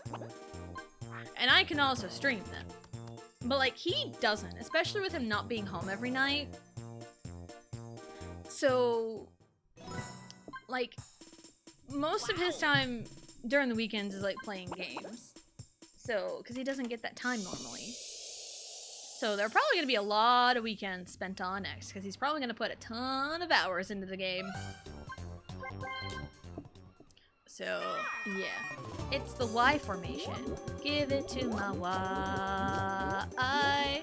Listen to my Y. And black. A week ago, Mona Lisa popped up on my playlist, and like, I forgot how much I loved that song.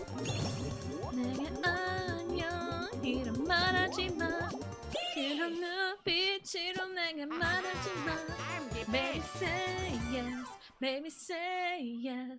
I love that song. I love it a lot. Like, they really don't make songs like they used to anymore. You know, it's not the same. K-pop's not the same anymore. It sucks sometimes, you know? Like, I still listen to music, but like, I don't listen to like the trendy grooves. Oh, look at Luigi! He's so cute! It's a Luigi doll. Oh, wasn't he such a doll face? A straight doll face.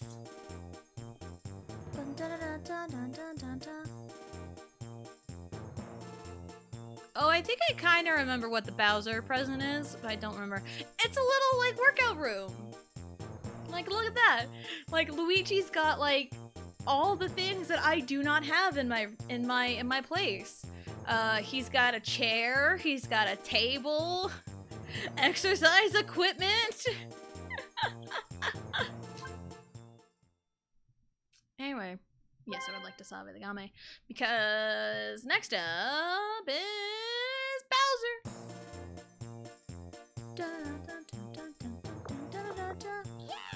Anyway. What's up? Do you want to leave this joint and go get popcorn chicken from Sonic? You know how Bowser and Yoshi go bowling on Tuesdays? Well, Bowser and Luigi go get popcorn chicken on Thursdays. Anyway. Pointing at my hat. Luigi, because that's what the L stands for. Luigi. Party.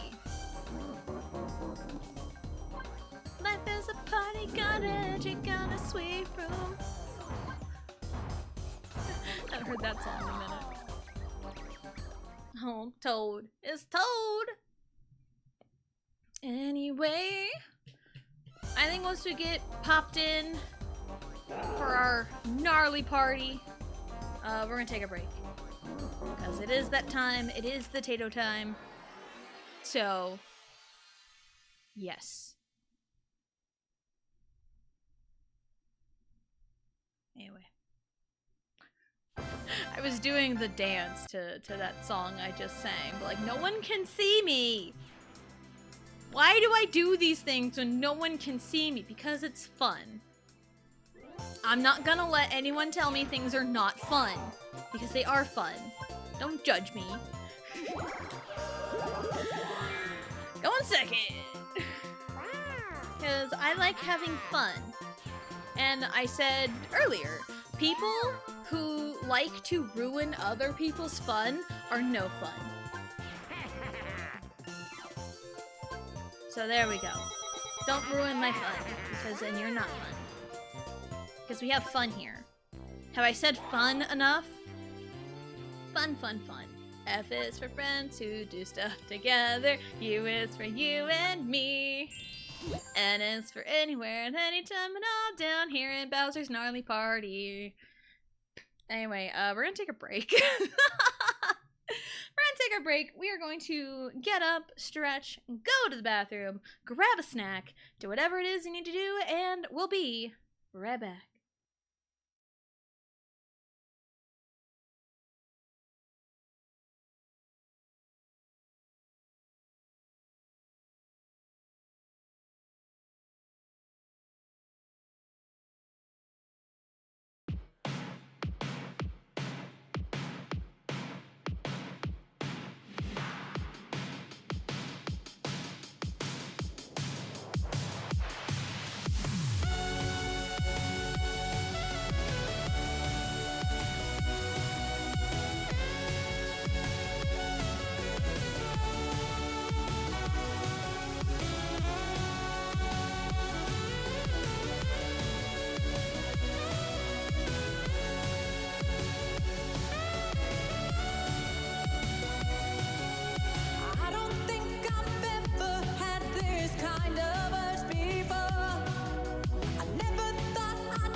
Alrighty, we are back.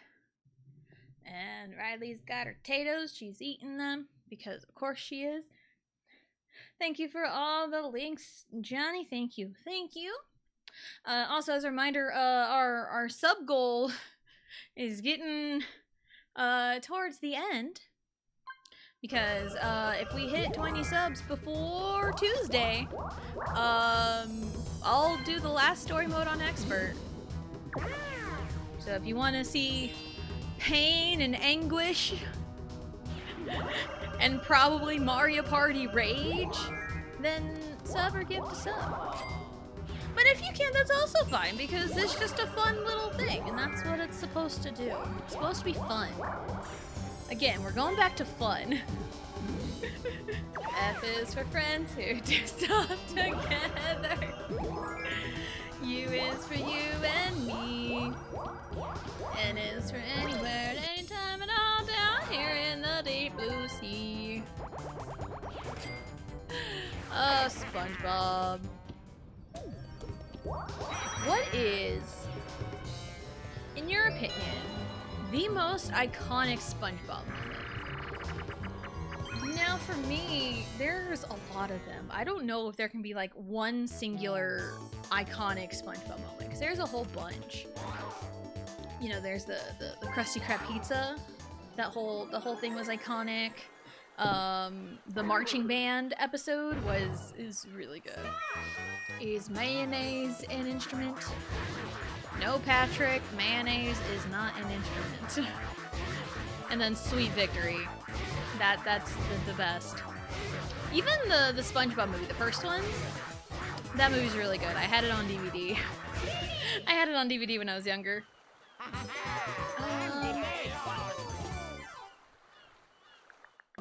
There's the episode where Patrick kept a secret from SpongeBob, and the secret box, and in it was a string, and then the reveal at the end of like, the secret box contained the secret string, but the string, you pull on the string, it opens a secret compartment.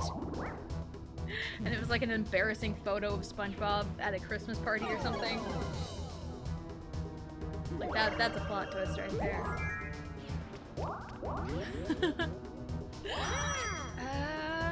Yeah, there's lots of good SpongeBob episodes and just iconic moments.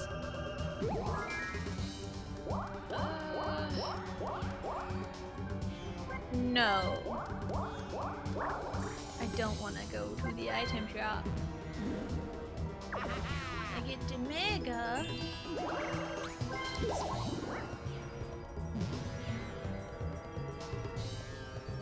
Yes, he did. And also with Riley, we don't really watch TV shows. Like kid shows, we don't really watch them.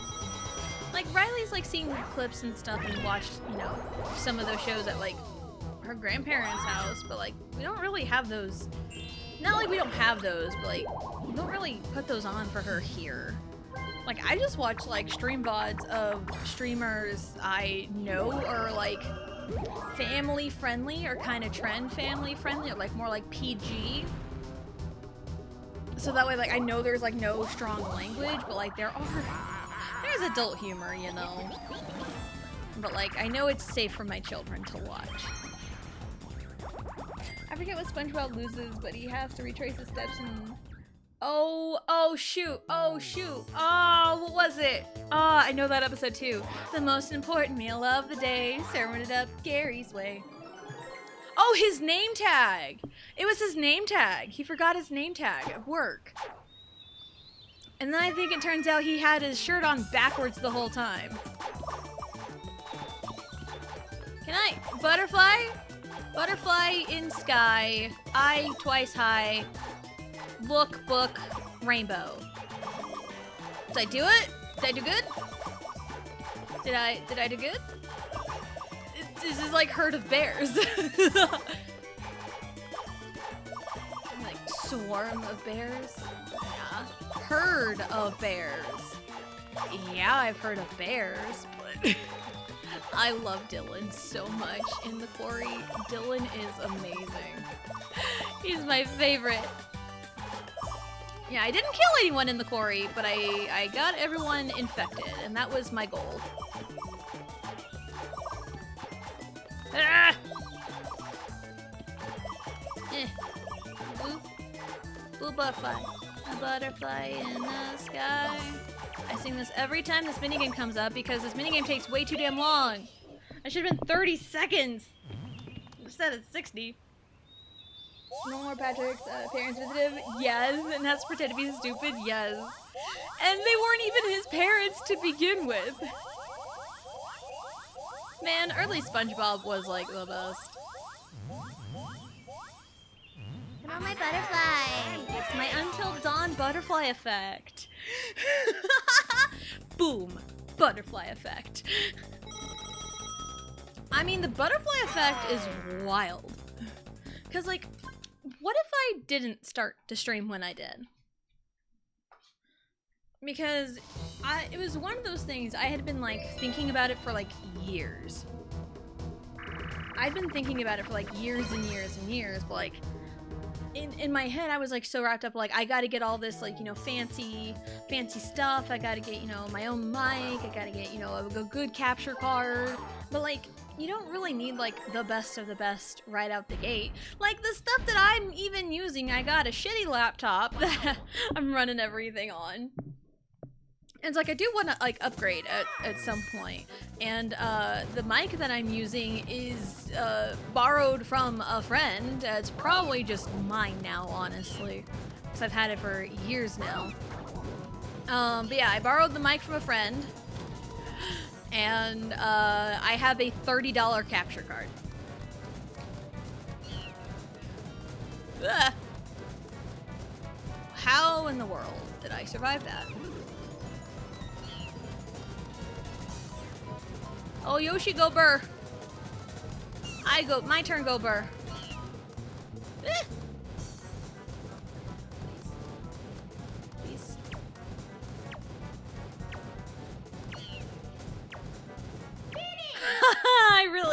I really chanced it there at the end. But yeah, I've got like a laptop that's barely chugging along and is actually doing decent with my streams. A $30 capture card, and a mic I borrowed from a friend. So, yeah.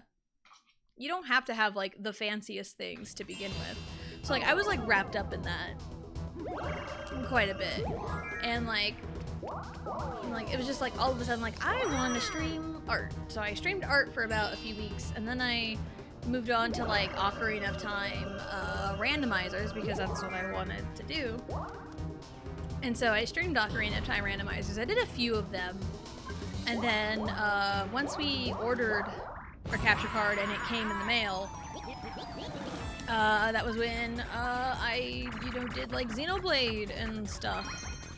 I also did like Mario Baseball. I wasn't paying attention. Oh well, it's fine. I was just tapping A. It's fine. But yeah. And then Mario Party came out for Switch Online, and I did that.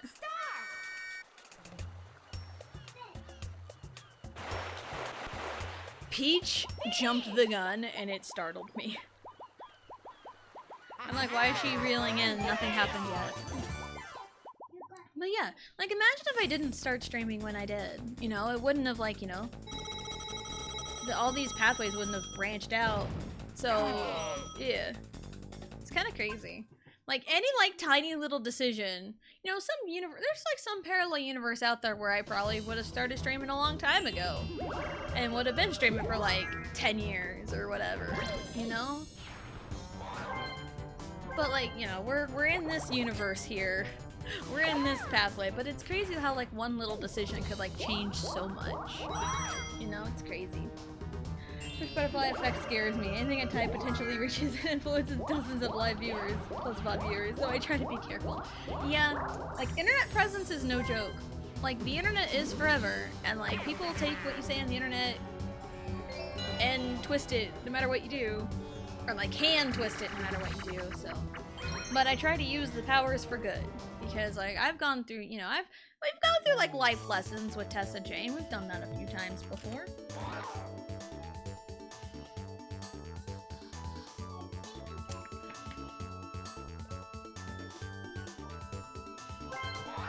So, but yeah, it's crazy. Like, imagine if I hadn't raided Blue that day. Imagine if I had never gotten that first raid when I did, because I was playing Ocarina of Time randomizers, and that was when I got my first raid. And that kind of snowballed into a lot. So imagine if that never happened. You know? It's just crazy. How much things can change. Ah! Like, one little thing in life can affect so much.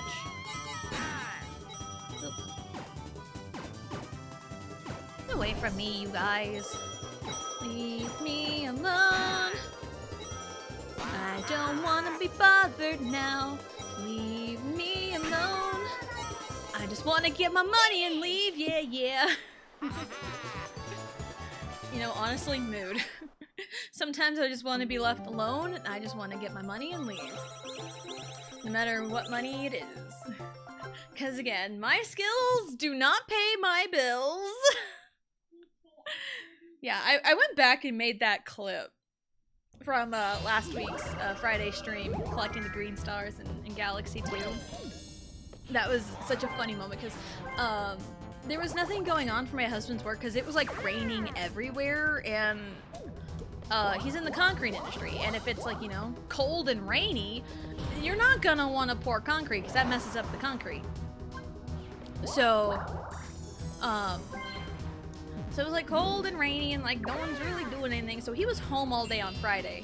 So like he was here for like all of that stream, and he was laughing out loud when that moment happened. And like afterwards, like you need to go back and clip that. It's like, yes, absolutely. So funny. And I do have some clips ready for TikTok, so I'm trying to get back into that. So. And it is kind of funny how the TikTok I posted yesterday was essentially like the continuation of the don't fall. It's like, yeah, and don't fall into the black hole. I was like, okay. And then I immediately fall into the black hole. Excuse me. Then when I went to go beat the game for the second time to truly 100%, the loon was like, don't fail! It's like, don't worry, I'm going to fail. I'm going to disappoint you. And then I immediately fail. Like, that was not on purpose. It was so funny. It's like a little bookend, you know? As much as things change, things stay the same. So, yeah, it's just kind of funny how, like, that ended up being back-to-back. Because, like, my stance on, like, posting TikToks kind of soured a little bit when one of my TikToks got flagged for community guidelines, when I think it got flagged for me saying bitch in the first couple seconds, but like, I've had worse. You know, maybe it was something in captions, I don't know, but I've had worse with that, and it like didn't like spread, and I was like, bro, what? And I hadn't posted anything for a while. So then I kind of was getting back into posting TikToks, and I kind of forgot again. So, but also it's like, a funny Twitch clip may not always translate into a good TikTok. So, because TikTok is one of those things where it's like, you need something that really grabs the attention in like the first 2 seconds, or else people are just gonna mindlessly scroll. And so it's kind of hard to like figure out like what would be a good TikTok out of like Twitch clips. Because like, I think like a good clip has like a little bit of setup, the moment, and then, you know, the results of the moment. So, you know, like that doesn't necessarily like translate into a good TikTok. So at least in my perspective, in my experience, just as a user, like, I couldn't tell you all the ins and outs of all the analytics and everything, but like, just as a user and a consumer of, you know, content, that's kind of, you know, my take on that. Because, like, yeah, I sit and watch TikToks, you know, I'll sit and watch it all the way through, but it's like, I'm kind of like the same way. If it doesn't grab my attention in like the first, like, few seconds, then it's like, I'm just not gonna bother with it, you know? Finish! So it's just one of those things where, like, you know, TikTok's kind of kind of like that, because going back to, like, you know, the short form versus the long form content, you know? Like, I could probably watch, like, you know, sit and watch, like, a montage of funny clips from streamers, and that'd be really great. You're done? Okay. I'm gonna get you a wipe to clean up.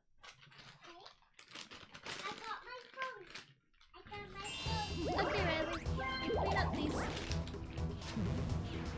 So, like, yeah, like, for me, a good, like, Twitch clip, there's, like, good, like, short, sweet, out-of-context clips. There's good clips like that. And some of my favorite clips are, like, there's, like, you know, a little bit of setup to kind of include a little bit of context, and then the funny moment, and then the after effect of the funny moment. So that's just kind of how I see it, you know, my perspective anyway. Okay. I don't know where I am. It's fine. It's fine. Everything's fine. Don't worry about it. Don't worry about it. It's usually my format too, yeah. That's just kind of my thing. I know I've made... One of my favorite clips that I have made for another streamer is in Master Max's stream. He was playing the OG Final Fantasy VII. I think he was like late game. And he came up on an enemy and he was like trying to fight it, and like the enemy had Ultima and like wiped out everybody but Cloud, and just his reaction to it was like, oh, you have Ultima? And it was just really, really funny to me. And so I clipped it, and I go back and watch that every so often because it just gives me life, you know? Those funny clips that give me life. Like, there is a famous Royal Blue clip as well. It's an Okami clip. It's another one that gives me life because it just makes me laugh so hard. And I know recently she went in and kind of cleaned up her clips to avoid, you know, the docs clips, if you will. But like there's I think she kept a few iconic ones. Like my favorite is the Sakuya clip. That one's my favorite. That one is my favorite because I remember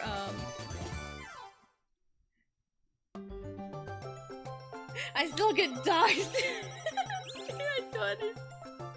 I get doxxed in JT's stream, I don't understand. You probably would get doxxed in mine too. Like, I'm not kidding, because like every clip, because I remember when I did my my test stream, testing my shoutouts, making sure everything worked. Every shoutout I gave, you doxed you. Even when I went offline, I did one just to be sure, and it still doxed you. But yeah, that Sakuya clip is like my favorite. So I remember I was in stream, and that got mentioned, and I think Del Toro posted the link to that clip in your chat, and I went and watched it, and I was like dying laughing because it was just so funny. I refuse to believe this. I was like going through all the clips I made, yeah. Yeah, there's just a lot of clips that like give me life, because sometimes I go and watch clips of all my streamer friends and I have a good laugh, you know? Because sometimes it's like I miss my friends. I miss them. Because like Blue hasn't been live in a while because, you know, life stuff. Max hasn't been live in a while because life stuff, because he's moving. He's moving like several states away. Last I heard. So it's like all the people I regularly raid are not here, and it makes me really sad. So I go back, and even if I just am bored, I go through like different, you know, streamer friends, and there's a train. Oh my goodness. Perks of living decently close to the tracks. Oh my goodness.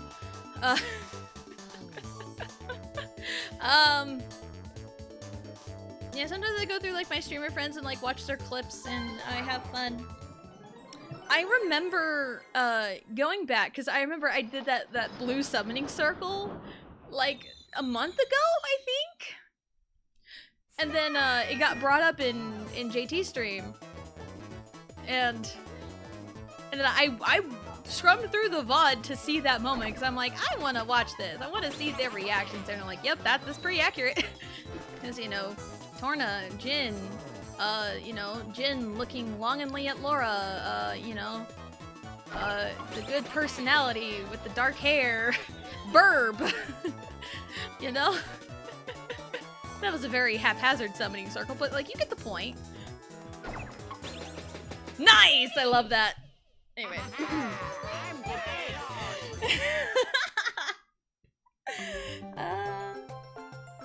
That one's really good, I will admit. It was so perfect, how could I not? I miss being an adult so much. I know I am a stay-at-home mom, so I have the luxury of being home, and it is a luxury in today's times, but still, it's rough sometimes.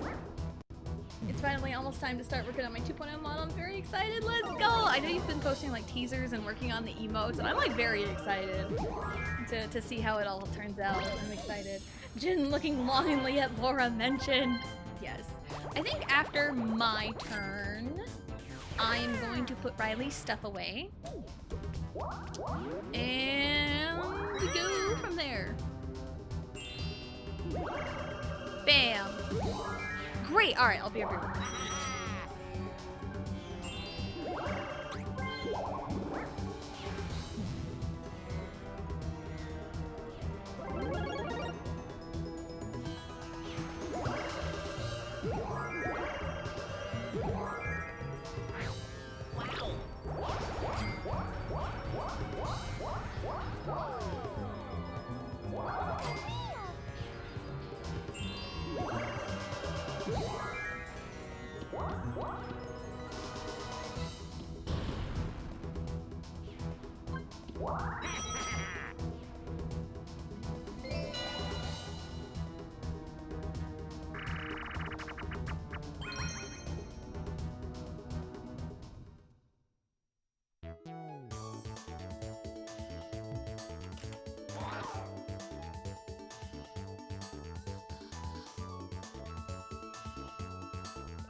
Alright, I'm back.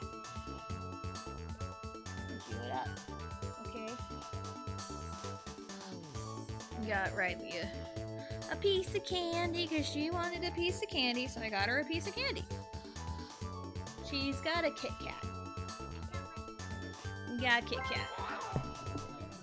Yay. Oh, there you go. Yeah, what's everyone's favorite candy? Just on the topic of candy. My favorite is Reese's, and I'm not like super picky about like the kind of Reese's it is, but like I like the traditional cups and stuff. You know?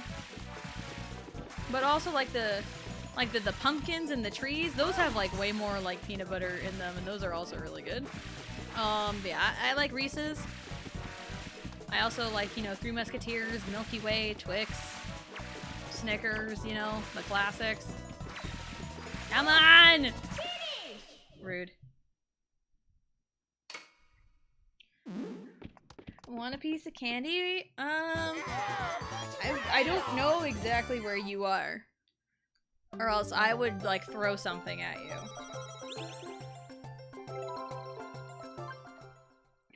I don't know if I have one favorite. It's a toss-up between Kit Kat, Reese's, and Twix, I think. Gotcha. I think I remember one time you said you really like the Take 5. The Reese's Take 5. I feel like I remember you saying that one time. Yes. Gotcha. I said that Yo!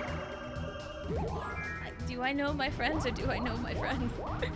I remember that one time because my husband likes the sticks. And those are different from the Take 5. Because Take 5 has like a whole bunch of stuff in it. And like the sticks are just like a Reese's but like a little wafer.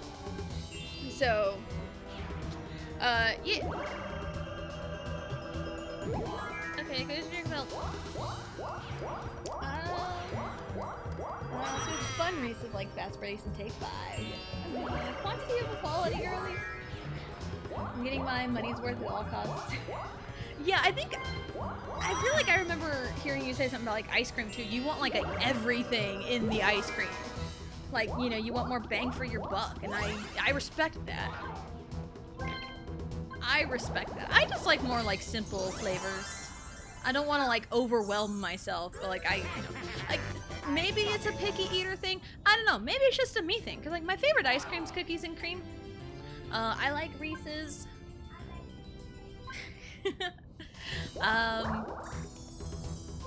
Yeah. Anyway.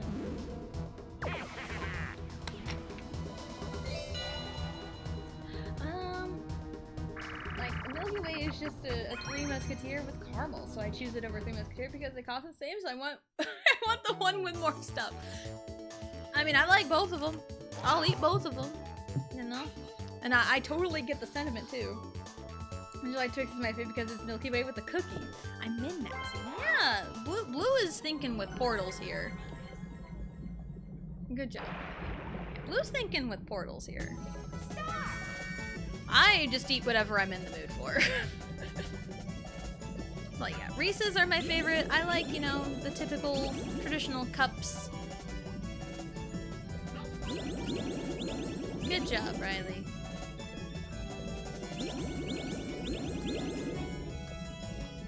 Okay, Riley.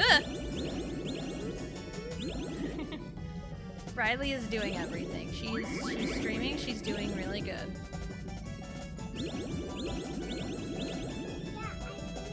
Yes, you are. You're doing very well. What's your favorite candy, Riley? Yeah, Kit Kats are your sister's favorite too. I like Kit Kats. I like Kit Kats. Kit Kats aren't my favorite, but I do like Kit Kats.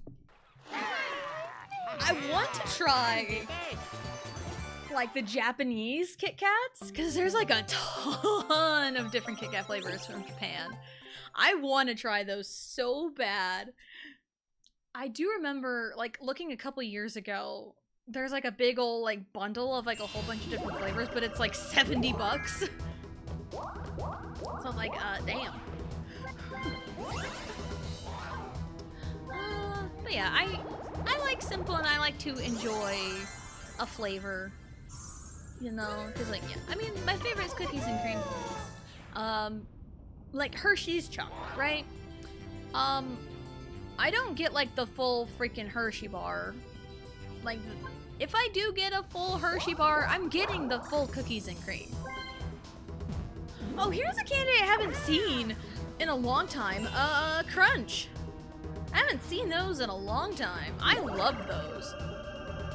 And I remember when like the Crunch bar actually spelled crunch. And then me and my sister, when we would eat them, we would always like eat it in a way and like get rid of a letter, so it would be like crunch, then runch, then unch, then inch, you know? It just kept going and going and going. So yeah, I love those. Like, I haven't seen those in a while. Like, I've looked through the kids' Halloween candies like 5 times over, and I haven't found a single crunch. Which that makes me a little sad, to be honest. Bruh. She did get a star. Rude. That is so rude of her. I'm the only one without a star, I just noticed.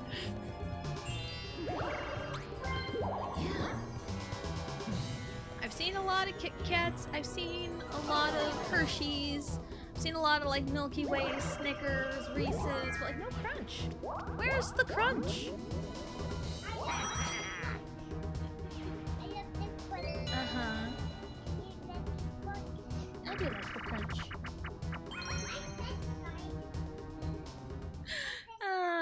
Where's Riley? Okay, you do that. Oh, I have to find people? Okay. I'm not good at this. Hello, Ozzy. Hello, hello. Welcome in. Hope you're having a good day. I'm stressed about my own butterfly effects. It probably caused a couple typhoons on Neptune. Love that. That one. But yeah, butterfly effect. I have probably caused a lot of stuff. Even unintentionally. I mean, I was very somber about a couple of subjects yesterday. That didn't really help how good my day was yesterday.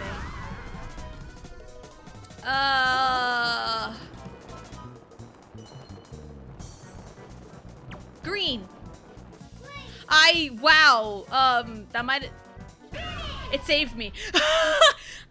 I went to hit A, but I must have bumped the X button, but that saved me. What?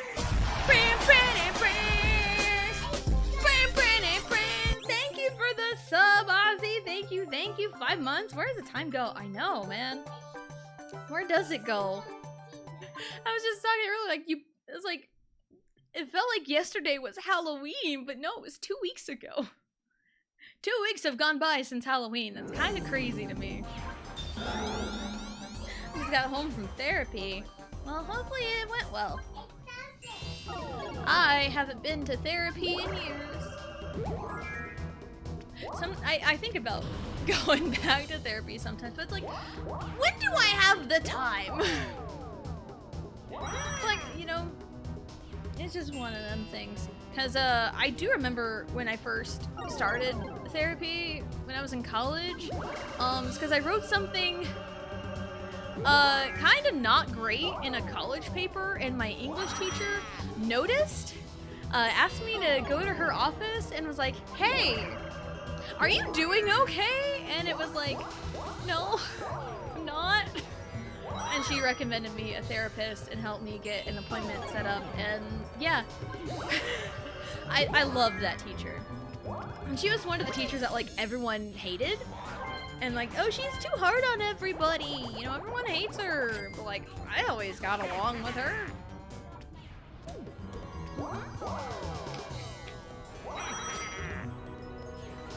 Halloween wasn't yesterday. Oh, no, I must have looked so weird. Oh, I love that. And there's our question of the day. What are some songs you love? I was just thinking, you know, positivity. And, you know, I like music. Music's great. So what are some songs that you like? Because I want to hear people talk about things they like. Because I had a not so good day yesterday. So I wanna uplift. Some of my favorite songs, you know, K-pop, of course. My favorite song of all time is Shake It Up by Super Junior. Riley likes Supernova by aespa, because I play that song a lot and she really, really likes it. So, yeah. 17, you know, Aju Nice is a good go-to. But my favorite 17 song is Hit. It's my favorite. Hot is up there as well.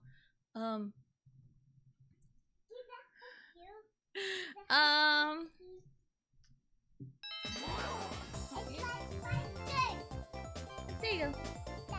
So yeah, just like with music. Economics professor was the most hated staff member at university, and he was my hero.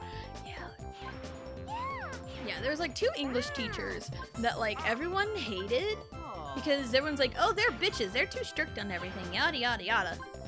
But like, I always got along well with them because I actually tried. I actually cared about class. So they liked me because I was a good worker. And also, the community college I went to, because yes, I went to a community college, they didn't accept, like, you know, ACT and, like, you know, stuff like that, but they went off of a what was called a compass test. And you had to test to get to see where you are in, like, math and English. And apparently I didn't do well in the English department of that, and I got put in, like, the basic English class.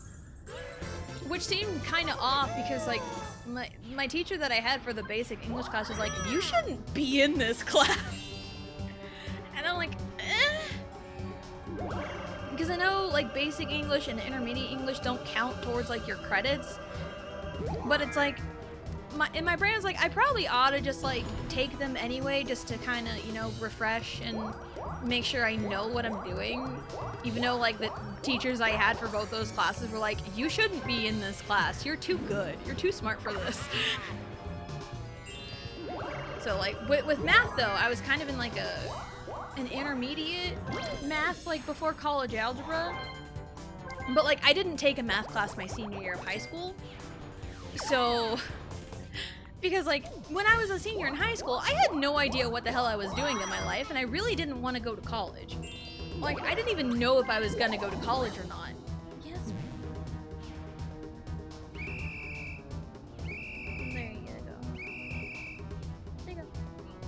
You're welcome. Yeah, I didn't know if I was gonna go to college or not, so I didn't really do anything to work towards any college credits. I probably could have easily taken college algebra my senior year of high school. I could have easily done that. Looking back on it, I should have, but I didn't. But I got a college algebra credit anyway my second semester of college, of my first year of college, so. Hello, Matt. Hello, hello. Welcome in. Hope you're having a good day. I saw the new movie yesterday and cried in the movie theaters. It was an EDM today. Gotcha, gotcha.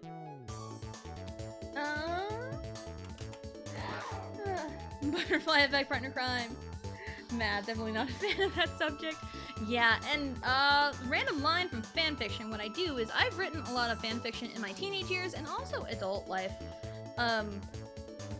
And what I do is I find a good out of context piece of a story that I've written and I read it to you.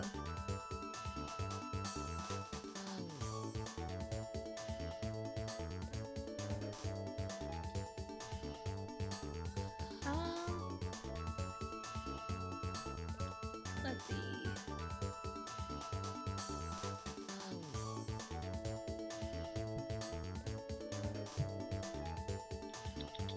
I can't remember if I've read this on stream or not, but here is a funny line from a little preview of the new one I'm working on for our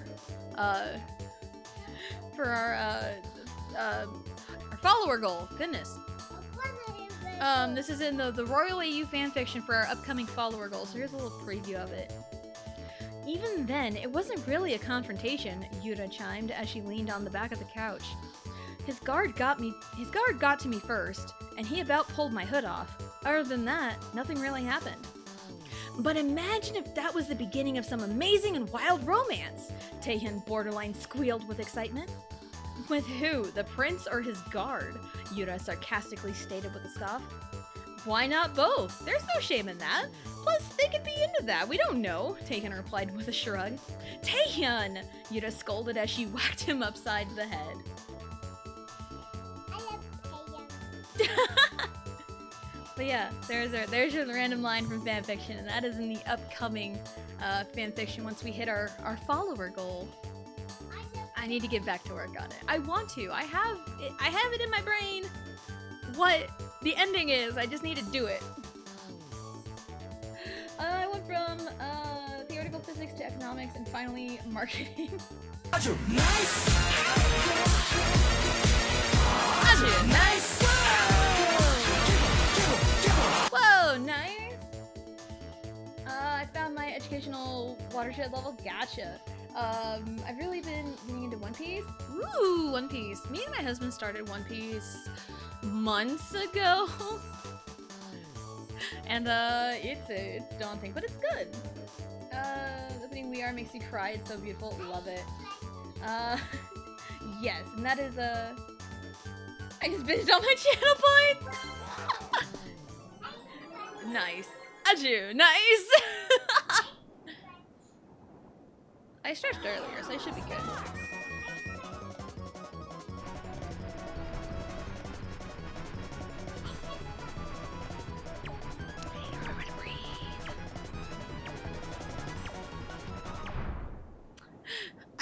forget to breathe when I button mash.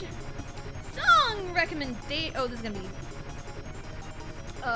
kind of weird with my Spotify on my desktop, but it'll be fine. It'll be fine. It'll just say, because I go through my Spotify playlist and I find a song. Ah! My volume! I don't know if anyone heard that, but my volume was all the way up! I don't know if anyone heard that, but the song is Skydive by BAP. And let me find some lyrics for you. Because I always find, you know, translated lyrics. Skydive, BAP. Lyrics. Because I like that song. We can skydive, free fall. Find some English lyrics for me. Hold on, what? Okay. Just making sure. Everything's fine. I'm landing on a battle space.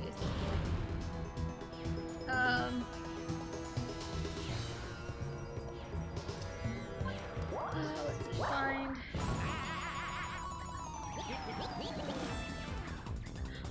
Let's see. I think the general song is about, like, you know, we can skydive. You know, it'll be fine. You know, just come with me. If I can find that. Let's see. I think the chorus, like, throw it all out and skydive, burn your passion, dynamite, skydive, everyone throw yourselves without fear, increase the speed, trust your heart. All the world, do we rock? Of course, English, right? Throw your body, it's do or die, like this, I'm going into your space, we can skydive, free fall. Yeah, it's a good song. It's BAP, so it's gonna be good. Let me fix my playlist here. Okay. Fixed it. So I use a different playlist for my stream music on Spotify, and if I look at my phone, it's like, oh, you're using your phone now, everything's all connected. So I was like, alright, fine. But yeah. Yeah, Skydive by BAP. It's a great song. Let's see. Without spending channel points, or you try to save time travel and butterfly effect, I guess. Everyone should go see. Awesome. Bourbon Blue, go get food and explore a bit. I'm glad I got to time. Absolutely. Thank you for stopping in, Blue. It was good to see you again. I missed you. I missed you. Go explore and get food. Food important. You're stretching. Good job, Riley. Yes, food is important. Like, if you need to go get food, go get food. I'm not gonna stop you. The only person stopping you from getting food is yourself. Maybe that's like the mom in me. Like, hey, you need to eat, buddy. But I've also had, you know, a love-hate relationship with food. And it's not because picky eater. I've had, like, terrible relationship with food before. Anyway, it's important to eat something, you know. Just check out BAP. Let's go! BAP. BAP are awesome. I love them. They were, like, so freaking hot. And then, like, the lawsuit happened with their company, and it was like, oh, well. But their music is really good. I think BAP was, like, one of the first groups I introduced my husband to when it comes to K-pop. Because, like, I feel like that their style kind of fit his taste a little bit. But, like, his favorite group became EXO. At least favorite boy group became EXO. So, yeah. I get it. Yep. Yep, 100%. It's like, yeah, it's important. Like, even if it's a little bit and you don't feel like eating, you should eat a little bit. Like, get a fruit snack, you know? Because there's, yes, Riley. Do you need to go potty? Then go get your potty seat. I'll be there in a second. I want to see how she does on her own. Because we're not, like, actively potty training, but... I don't know. Maybe she thinks it's fun. I don't know. Welcome back, DA, and we're at Bowser.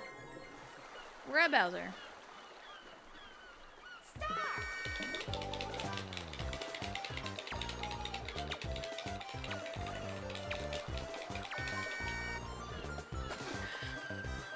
Riley is not doing a very good job. Therapy. Yeah, let's go therapy. I need to go check on my child. I'm the best. Yeah, it's like if your 3-year-old comes to you wanting to go potty, then you go take her potty. I'll be right back.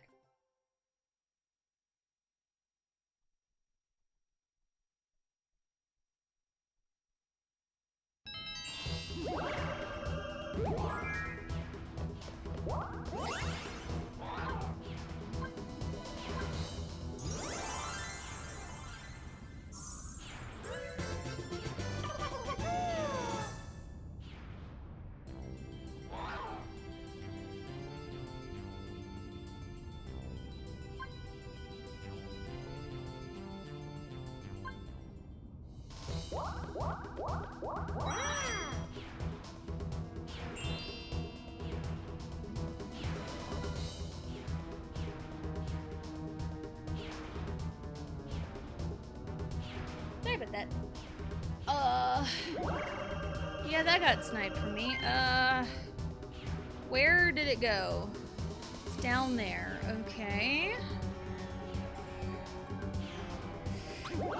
What turn are we on? 13, 14, 14, 15, we have 3 turns. No one's, I'm the only one with a lamp or anyway, so I'm gonna gatekeep it. I'm gonna gatekeep the star until the last turn, I think. So, as long as I can stay on top of everything.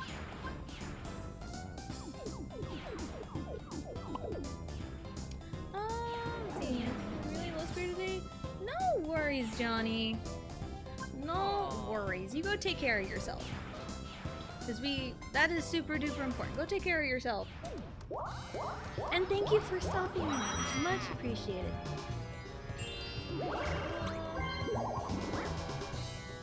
Been dissolved as 3,000 video games myself. Gotcha, no worries. Thank you for the lurk, Ozzy. Right, I'll be right back again.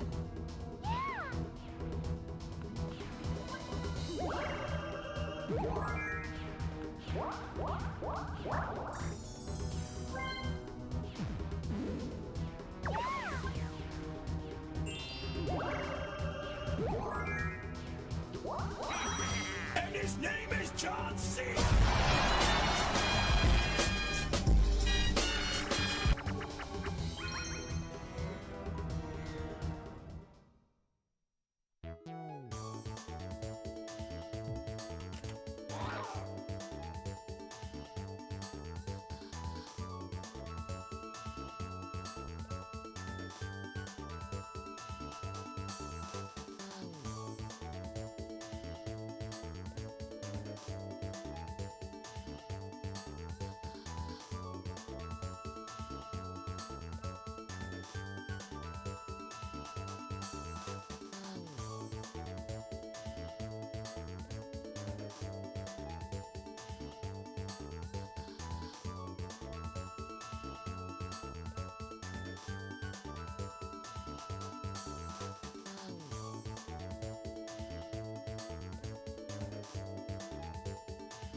Sorry about that.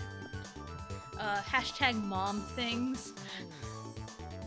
because she's 3. Riley is 3, and at that age for potty training, so this is gonna be really fun. Oh, and thank you for the gift sub, Ozzy. Thank you, thank you. Absolutely, thank you.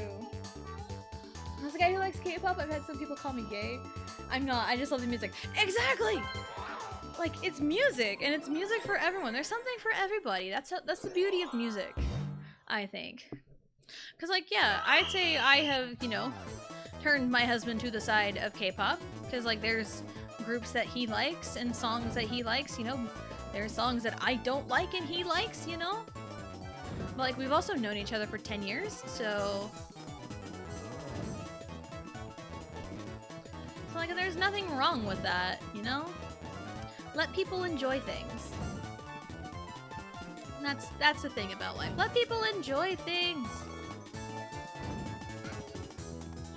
I know, I've been into K-pop since 2010, so almost 15 years, which is crazy.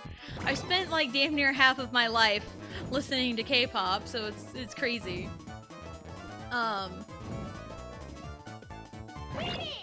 Oh, I thought oops! I thought I was in the hole, but I was not. Anyway. Oops.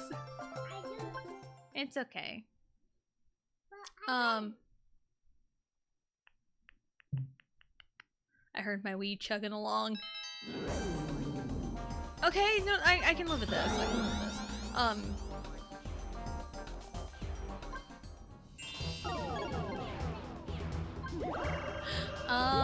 But yeah, like, there's something for everyone, even in the K-pop world, because, you know, there's also bands, there's big groups, small groups, hip-hop, pop, you know, cute concept, dark concept, whatever. There's stuff for everyone.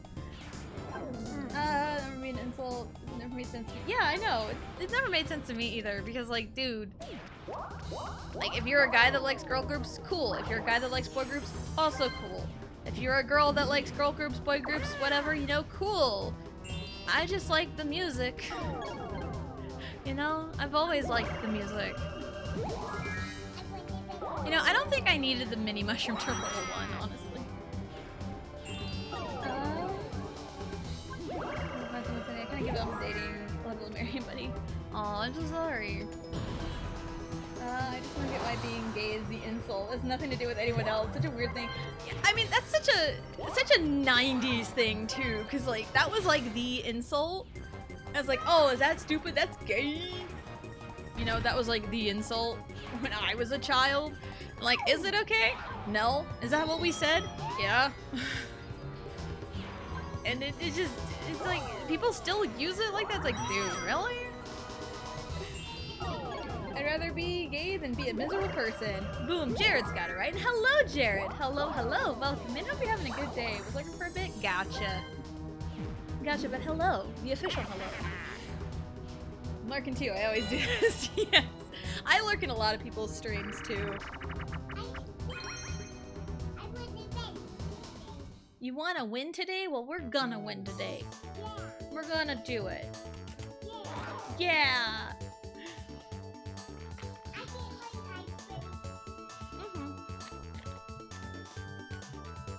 Alright. Wait, like, music is music. Let people enjoy what they want to enjoy. You know? Again, this goes back to my point from earlier about a completely different subject. People who enjoy making things not fun for other people are no fun themselves. So if you enjoy insulting other people about things that they like, then you're not a fun person.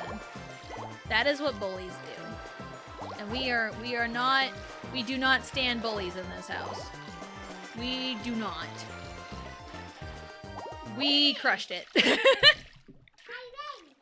Good job, Riley. I'm the best.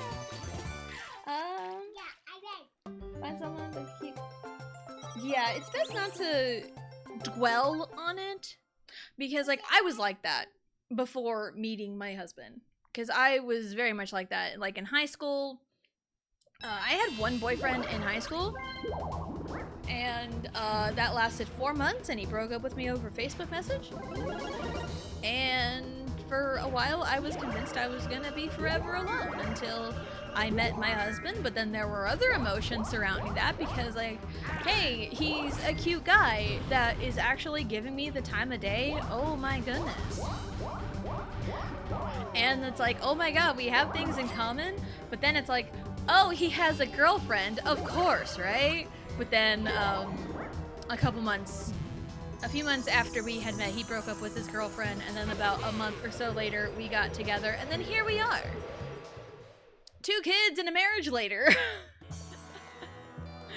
So yeah. Time will come. You know, it's best not to force it.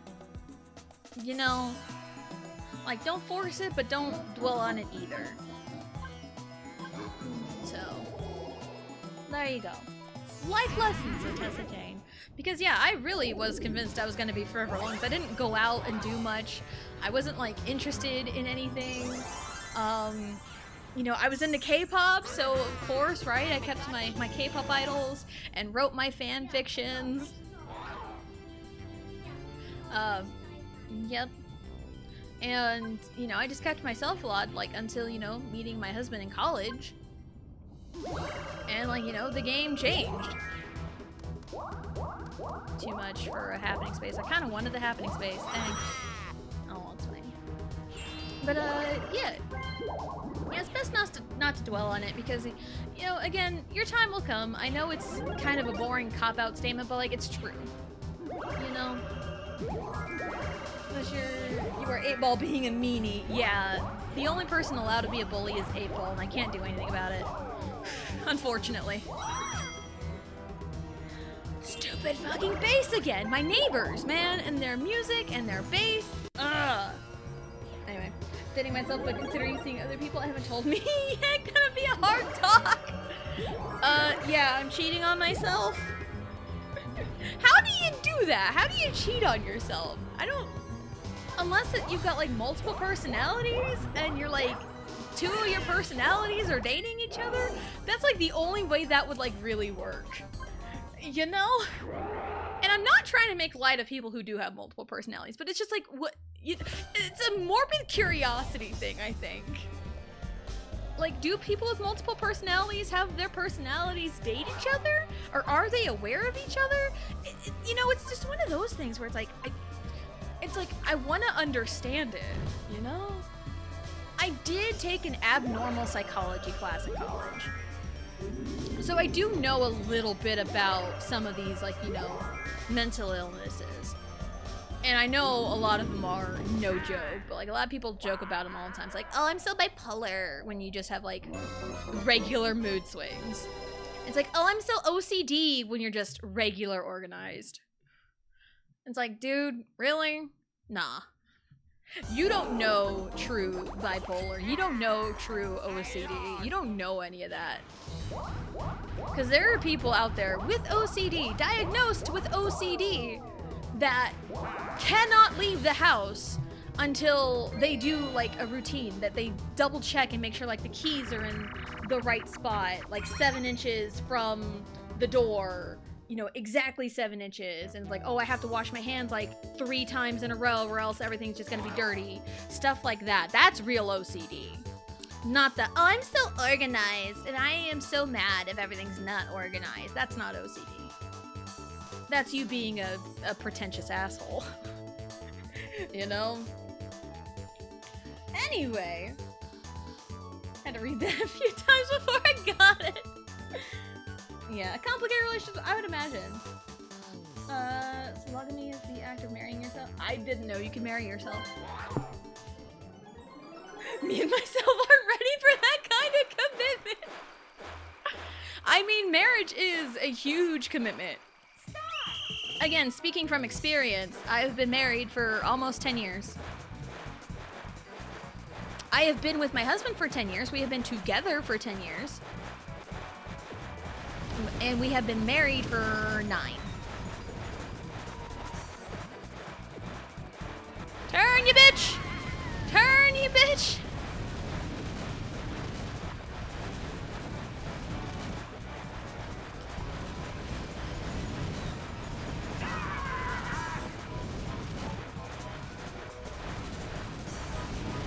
god, my hand hurts so bad. Ow. Oh. I hold a master's in PTSD, a bachelor's in autism, and I'm just a few credits shy of my anxiety certification. I feel like that shouldn't be that funny, but it is. I press fun. I love that. Thank you, Riley. Can I see that? Thank you. Mama, you have it. I don't want a wedding because I feel like I'd misspell it because call it a wedding. That'd be a whole different ceremony, a whole different celebration. Yeah, that would be a whole different celebration if it was a wedding. I think I just found my dating profile. Love that. Love that. And I mean, I have a sister, you know, who is on the spectrum. She's high functioning. Like she can live in society, you know. She's like, I didn't know about this until like I did a little bit more research, but it I think now everything's just like on a, you know, a legit spectrum. The severity of like the autism. Like hers isn't like super autism. Like she can talk, she can communicate, but like a lot of social functions go way over her head. I believe it was once called Asperger's syndrome, but there was like some controversy and scandals of revolving that name and like the person who, you know, coined the term, I think. But like I looked it up once. That is not your glove, Riley. That is your sister's ball glove. Why do you have that? Can you go put that back, please? Thank you.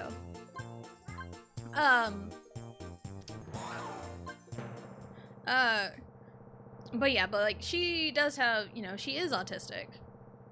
And like stuff like sarcasm and like a lot of like typical social cues go right over her head.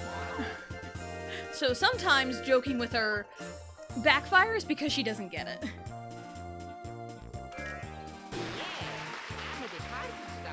I will allow it, but that is also not how you spell it. But I'll allow that.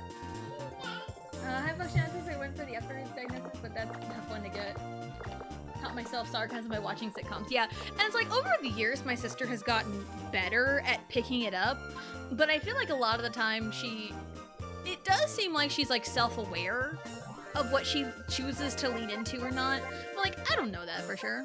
She was diagnosed when she was in middle school. So that would have been like 2005 or 6.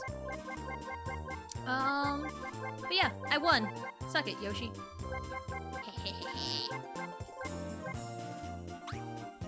Alright. Final battle, here we go. Not even close to the spelling. Yeah, like, I only allow it because I know what you're talking about, but it is misspelled. So, yeah. Yeah.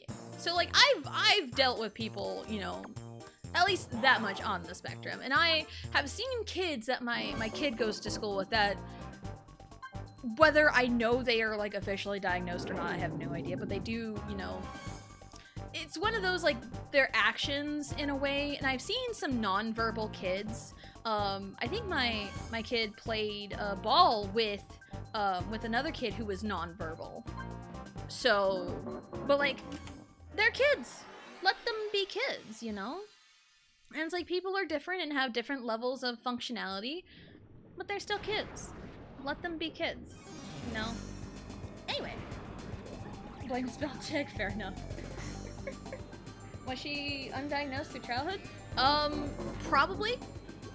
I think what was the real trigger is, like, she had, like, she can, you know, some people have inner monologues and some people don't. I think she had an inner monologue, but didn't understand it was an inner monologue. And so she thought she was hearing voices, and she said that out loud, and people were freaking out. So that was like really what got the ball rolling for getting her diagnosed.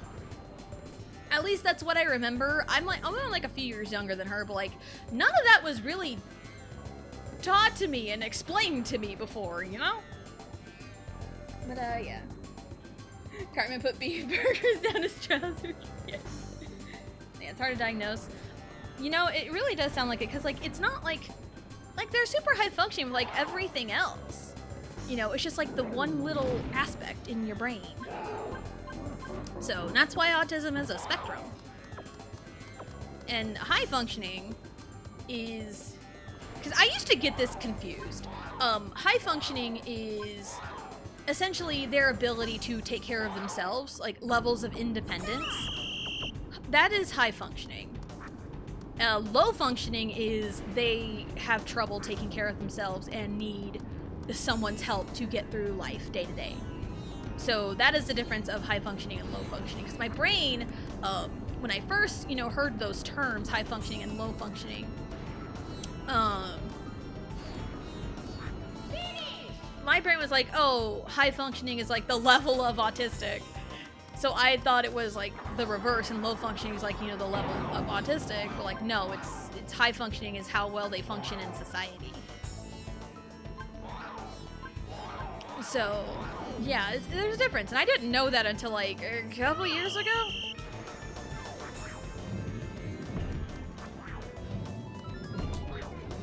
Yeah, Baby Bowser, whatever you want to call it.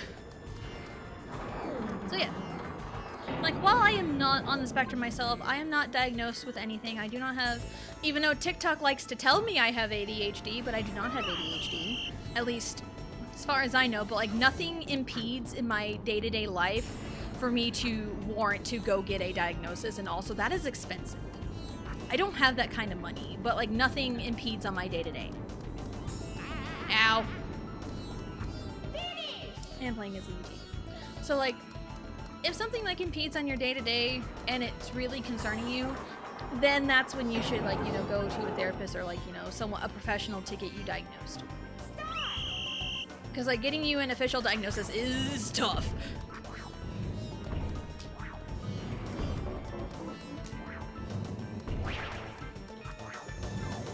Up. And up. Boom, we're done. I don't know anyone personally with autism.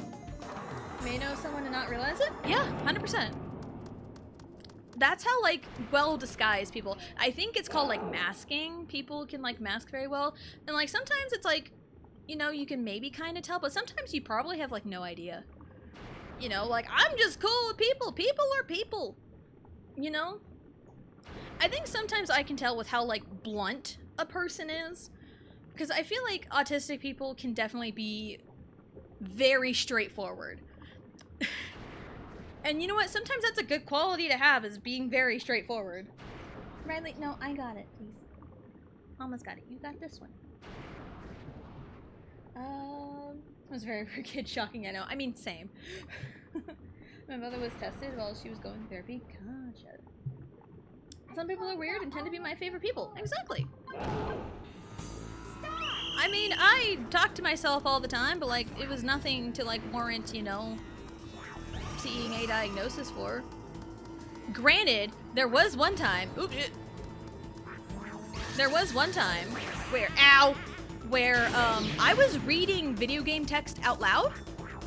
Like, I was reading dialogue in TTYD. Get away from me! Yeah, I was reading dialogue in TTYD, and I had my door open, and my mom came up to my bedroom door and knocked on my door and said, you know, only crazy people talk to themselves. And all I was doing is reading video game text out loud. That's all I was doing, and my mom called me crazy for it. Oh shit! No, no, no, no, no, get away, get away, get away from me! I don't like you. You can go get popcorn chicken yourself! Well, fine, whatever, I'll take the hit. Go get popcorn chicken yourself.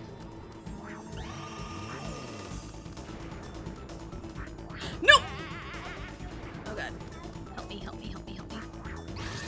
Ow, ow, ow. You know what? Fine, whatever. Whatever. What? Why? How? Why did that not count? I'm dying so bad. All because of popcorn chicken. This is it. Yeah, you stay put right there. Ha! Loser. Yeah, go get popcorn chicken by yourself. See how you like it.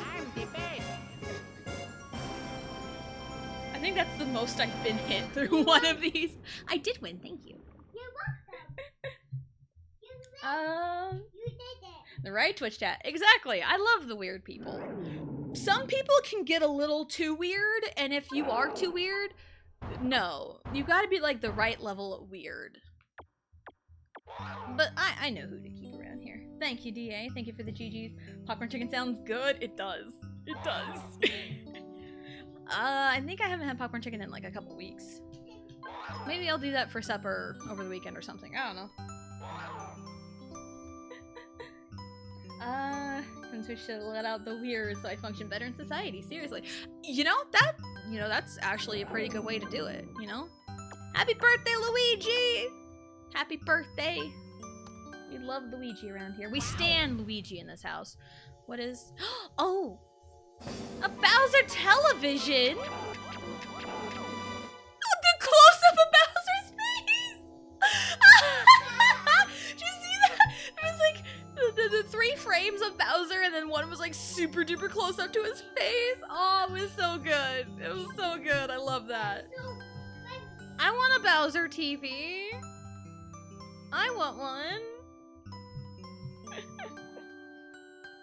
Honestly, I do the same, and I have a few chats where I can make jokes or be myself. Yeah.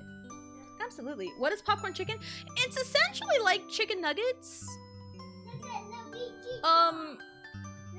Like chicken nuggets are like kind of in the like longer. Popcorn chicken is more like in a ball, in a way, and it's just like fried chicken in like little bite-sized pieces. That's the best way I can explain it. They're essentially chicken nuggets, but in a different form. So that's probably a good way to put it. Green team, absolutely. Sometimes I can tell when it's time for Ozzy or to leave chat. At least I can recognize it, and that's a good thing. You know, I'd say.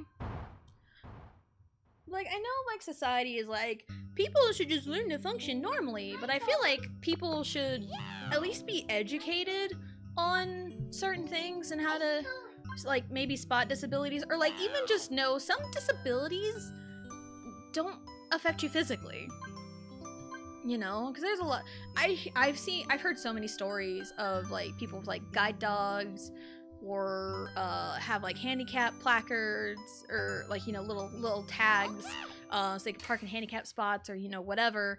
And people out in the wild don't take them seriously because they are not physically disabled. So yeah, like not all disabilities are physical, you know. So, I think people do need to, like, recognize that out in the wild, you know? But also, we shouldn't give people, like, super special treatment just because they have a disability. Because, like, I'm sure a lot of people with disabilities just want to be treated normally. You know? They don't want, like, super special treatment. Like, yes, help them survive in day-to-day, but, like, don't baby them out in the wild. Because that's when you get people who do things wrong without knowing any better because people baby them throughout their life. So, like, we just want functioning members of society no matter what degree, you know? We don't need people to be babied as adults just because they have a disability. So, anyway. Should the green team be acknowledged? I would say no. Yeah, 8-ball, we need to just bully the 8-ball. 8-ball sucks. Thank you, Riley. Falling asleep to Twitch reminds me of playing video games with friends in college. It's a wonderful sleep. Gotcha.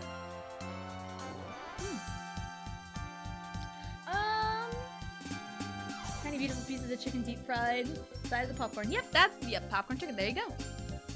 There you go. I just fall asleep in Twitch chats. Sometimes I have fallen asleep in Twitch chats. But I think it depends on if I need to, like, wake up early to help my husband wake up or not, you know? But a lot of the time, if I need to like go and I was active in chat, I will say something. I won't just like disappear. So yeah. How's that? Victory in video games. I forgot what was happening. Yeah, story mode. Story modes are happening. Trash, please. That one's not quite empty yet. Trash. So yeah, it's Luigi Storm. We have one character left, and it's Daisy. I'm so excited. I never know what is happening. You know what? Same. Same. It's not empty. Nope. See, there's still liquid inside. So it's not empty yet. So it doesn't need to be thrown away. Okay.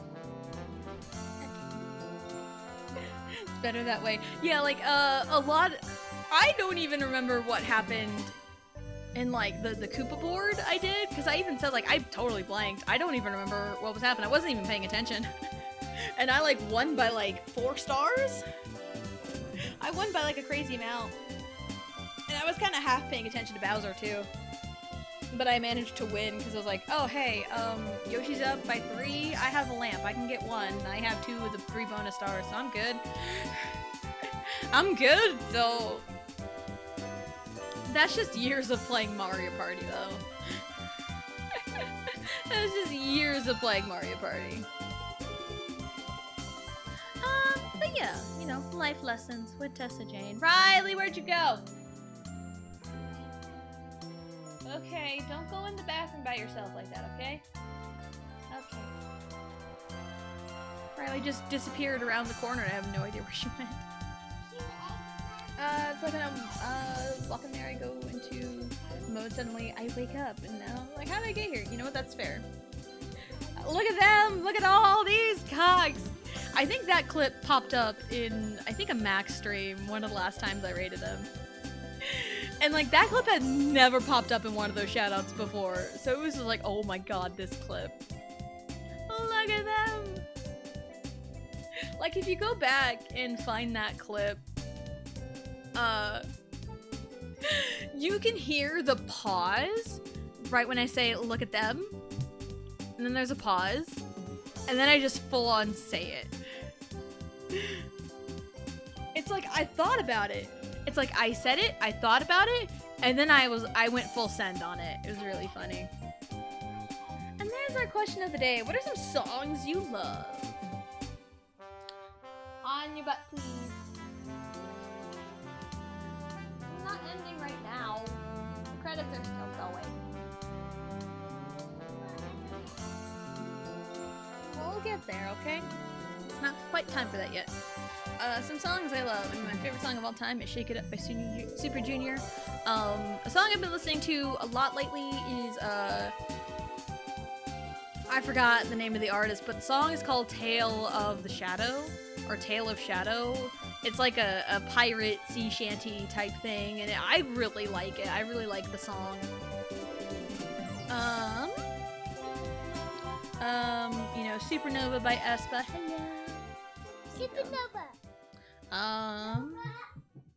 Some 17 songs are really, really good.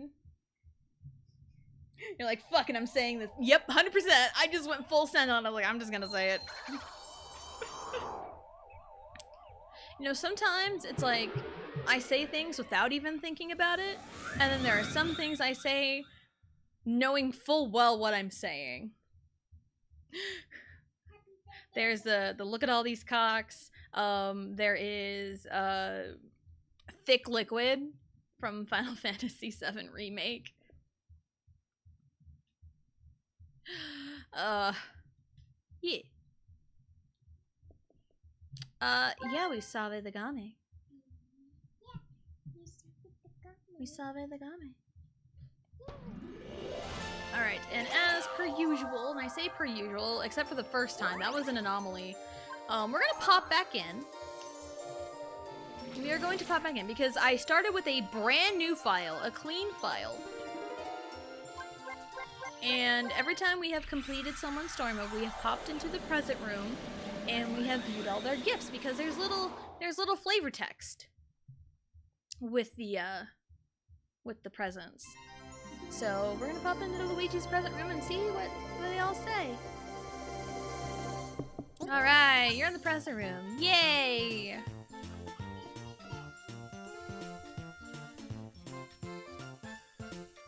Oh, look at that. It's right here. Look at this.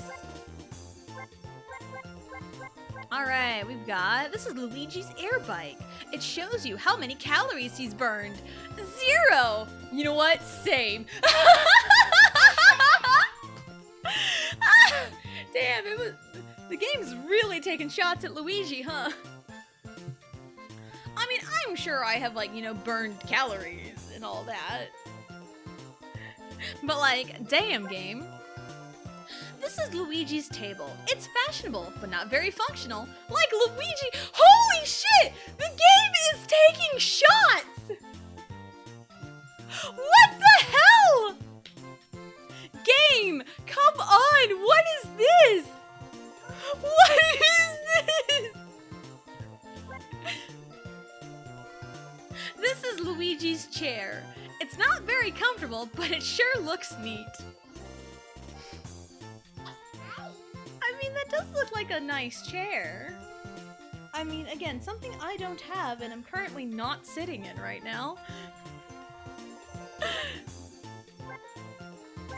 This is a Luigi doll. He's the world's most unlikely hero. And hero? What? Hold on. Scratch that. Let's do it again. This is a Luigi doll. He's the world's most unlikely hero, and Mario knows it. Again, we're just taking shots at Luigi. I mean, I would rather take shots with Luigi than at Luigi. All while eating popcorn chicken. Hero, yes, for sure. This is Luigi's dumbbell. Luigi can't actually lift it. It's just for show. It's like, I gotta make it look like I'm actually doing something. Oh, goodness. This is a Bowser television. It only shows infomercials. Evil! I mean, isn't that a lot of content nowadays is just infomercials with so many, you know, all these influencers doing sponsored content without even telling us? Yeah, that's illegal for one in the US. You have to disclose if you're being sponsored or being paid to advertise something. But yeah, that's a lot of content nowadays. People are being paid to advertise things.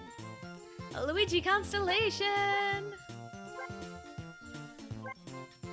Yeah, look at this. We got one more left. There's Daisy's. We don't know what kind of... I do know what kind of room it is, but yeah, so far, I mean... Yeah, the only thing I'm missing out of this is there's supposed to be a cake that goes on that center pedestal, but I can't do it because you need to do beach volley-folly. Riley, leave that alone. You're supposed to like clear the battle mode of beach volley-folly, and I can't do it. It gets rough in terms of difficulty. So, welcome back, Johnny. I hope you're doing okay. But yeah, here's Luigi's room. Yep, we got one left. Here's Mario's. There's Luigi's. There's Peach's. There's Yoshi's. I want the lamp, computer, and table. Cause like, look how derpy that table is. It's insane. It's really funny. There's Wario's. And on the clock, all the numbers are wrong. And the cheeseburger. Or the hamburger, rather. There's DK's. Is it object? It's quite eye-catching, but what is it? Yeah, good question. Oh yeah, the DK doll looks very creepy. That's supposed to be Daisy's room, and Waluigi's is a bathroom. This Bowser bath, the water is always 1,000 degrees. Waluigi's shower has a good pressure and spits flame. I'm sure my husband and my oldest daughter would love that because they both love taking like flaming hot showers. I can't. So the stereotype, right? The stereotype is the women love the absolute boiling hot showers. Like they're not relaxed until their water is like boiling hot. And the man is like, oh my god, why do you always melt your skin off in the shower? But it's the opposite for us. He likes the boiling hot water, and I don't. I can't stand it, because like the steam from all the heat makes me so lightheaded. I can't stand it. Like, I don't take like super cold showers, but like I want warmth, but I don't need boiling hot water in my shower. And my oldest daughter is just like him. Like, when she gets her showers ready, she just turns on the heat and she's like, all right, we're good, we'll take a shower. So I can't stand boiling hot showers. I just can't. Okay, Riley. I really wish more games did things like this. It gives you something nice to look at for your achievements. Yeah. Like, I know Mario Party 3 had like the Mount Rushmore type thing in the back. And you can see all the rankings you did for all your boards. Riley, no. And then here you have the present room to see everyone's, you know, progress in the story mode. And if it's completed, it will have a roof over it. But if you're in the middle of it, it will not have the roof on it because it's not completed yet. So, I really like a hot bath, but not a hot shower. It dries your skin too. Yeah, and that's why, like, you know, lotion and stuff, you know, is important for like after your shower. But like in the winter especially, because it's so like dry around here, especially in the winter, I have problems with just dry skin anyway. In the winter it's awful. But yeah, like lotion is definitely a thing for that, but like I don't like boiling hot showers. I just don't. But alright, that'll be it for today. I think this is some of the fastest we've completed. Because sometimes it's not right at 3:45. Sometimes it's later. But yeah, that'll be it for today. Okay, Riley. Who is even live right now?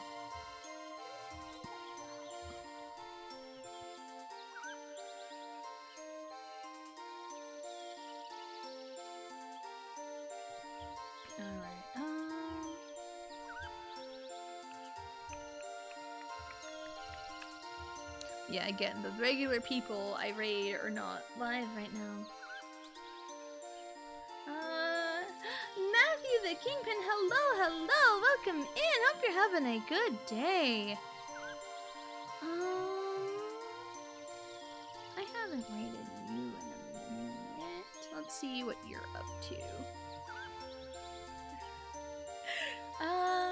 But yeah, it's kind of crazy. While we're doing that, schedule for the week.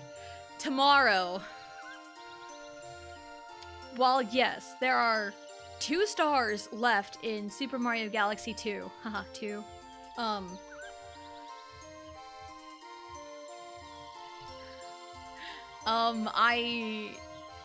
gonna tell you, I may not beat Galaxy 2 tomorrow. I may not.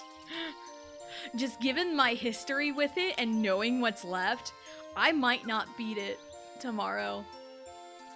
Because tomorrow there's no after school program, so I only have like 3 hours and 45 minutes to really sit down and tackle it, so I may not beat it, so we might have to come back to it on Wednesday. But we're like right at the end. Again, 2 stars left of Galaxy 2. Monday is Torna, the last Torna stream. We beat Torna on Monday. That's also crazy. It's been an adventure. It's been really fun. Been gone for months, finally had time to touch again. Nice! Hope you've been well too. I've been pretty good.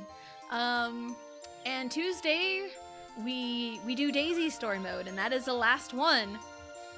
Which again, we're ending so many things at the same time. It's really crazy. Hold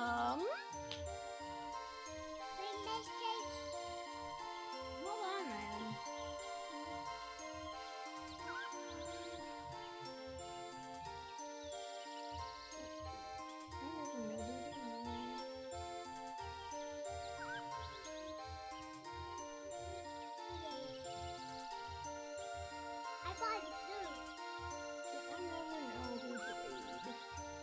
I find food.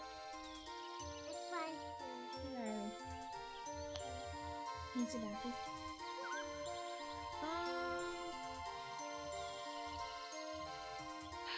Neighbors are blasting music again.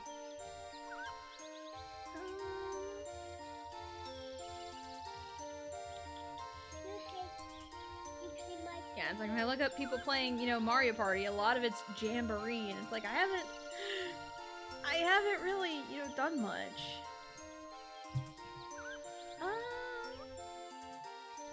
Let's see. Nope, that was not. Excellent. Click on that.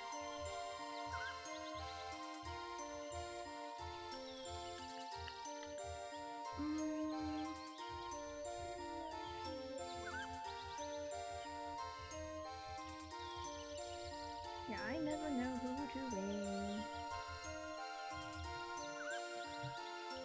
Yeah, I never know who to raid. And it's like a lot of people like playing games that like I don't really know very well, so that's also a thing too. That's the hesitation. Oh, there's someone playing backyard baseball.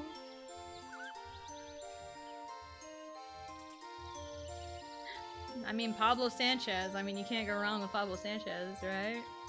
Baja blasting music. I know, literally. It's like super bass heavy.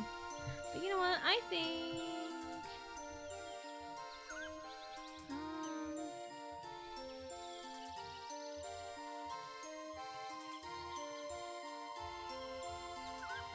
It's always hard to find someone to raid. I mean, I haven't raided you in a while. You're playing Fortnite, but you know what? That's fine. We'll go raid Easy Money TV. I have not raided them in a minute. They've raided me a few times in the past, but I haven't raided them in a while. So let's go raid Easy Money TV. Oh, raid message. Raid message. What should I raid message be? Raid message. You know what? Popcorn chicken, please? You want the please at the end? Yeah. Okay, that'll be our raid message, because it's essentially popcorn chicken. Popcorn chicken, please. And if you are sub to me, you can use my emotes, and if you are not sub to me, you can use whatever emotes you want. Our raid message will be popcorn chicken, please.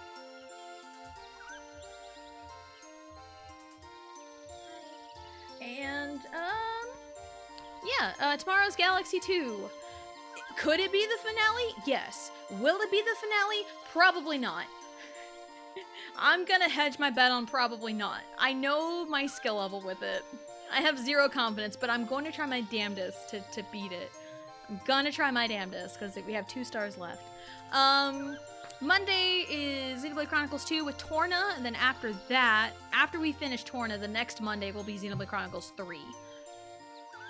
No, I'm not doing any fancy costume changes for it. I'm not prepared for that. It's fine. Thank you,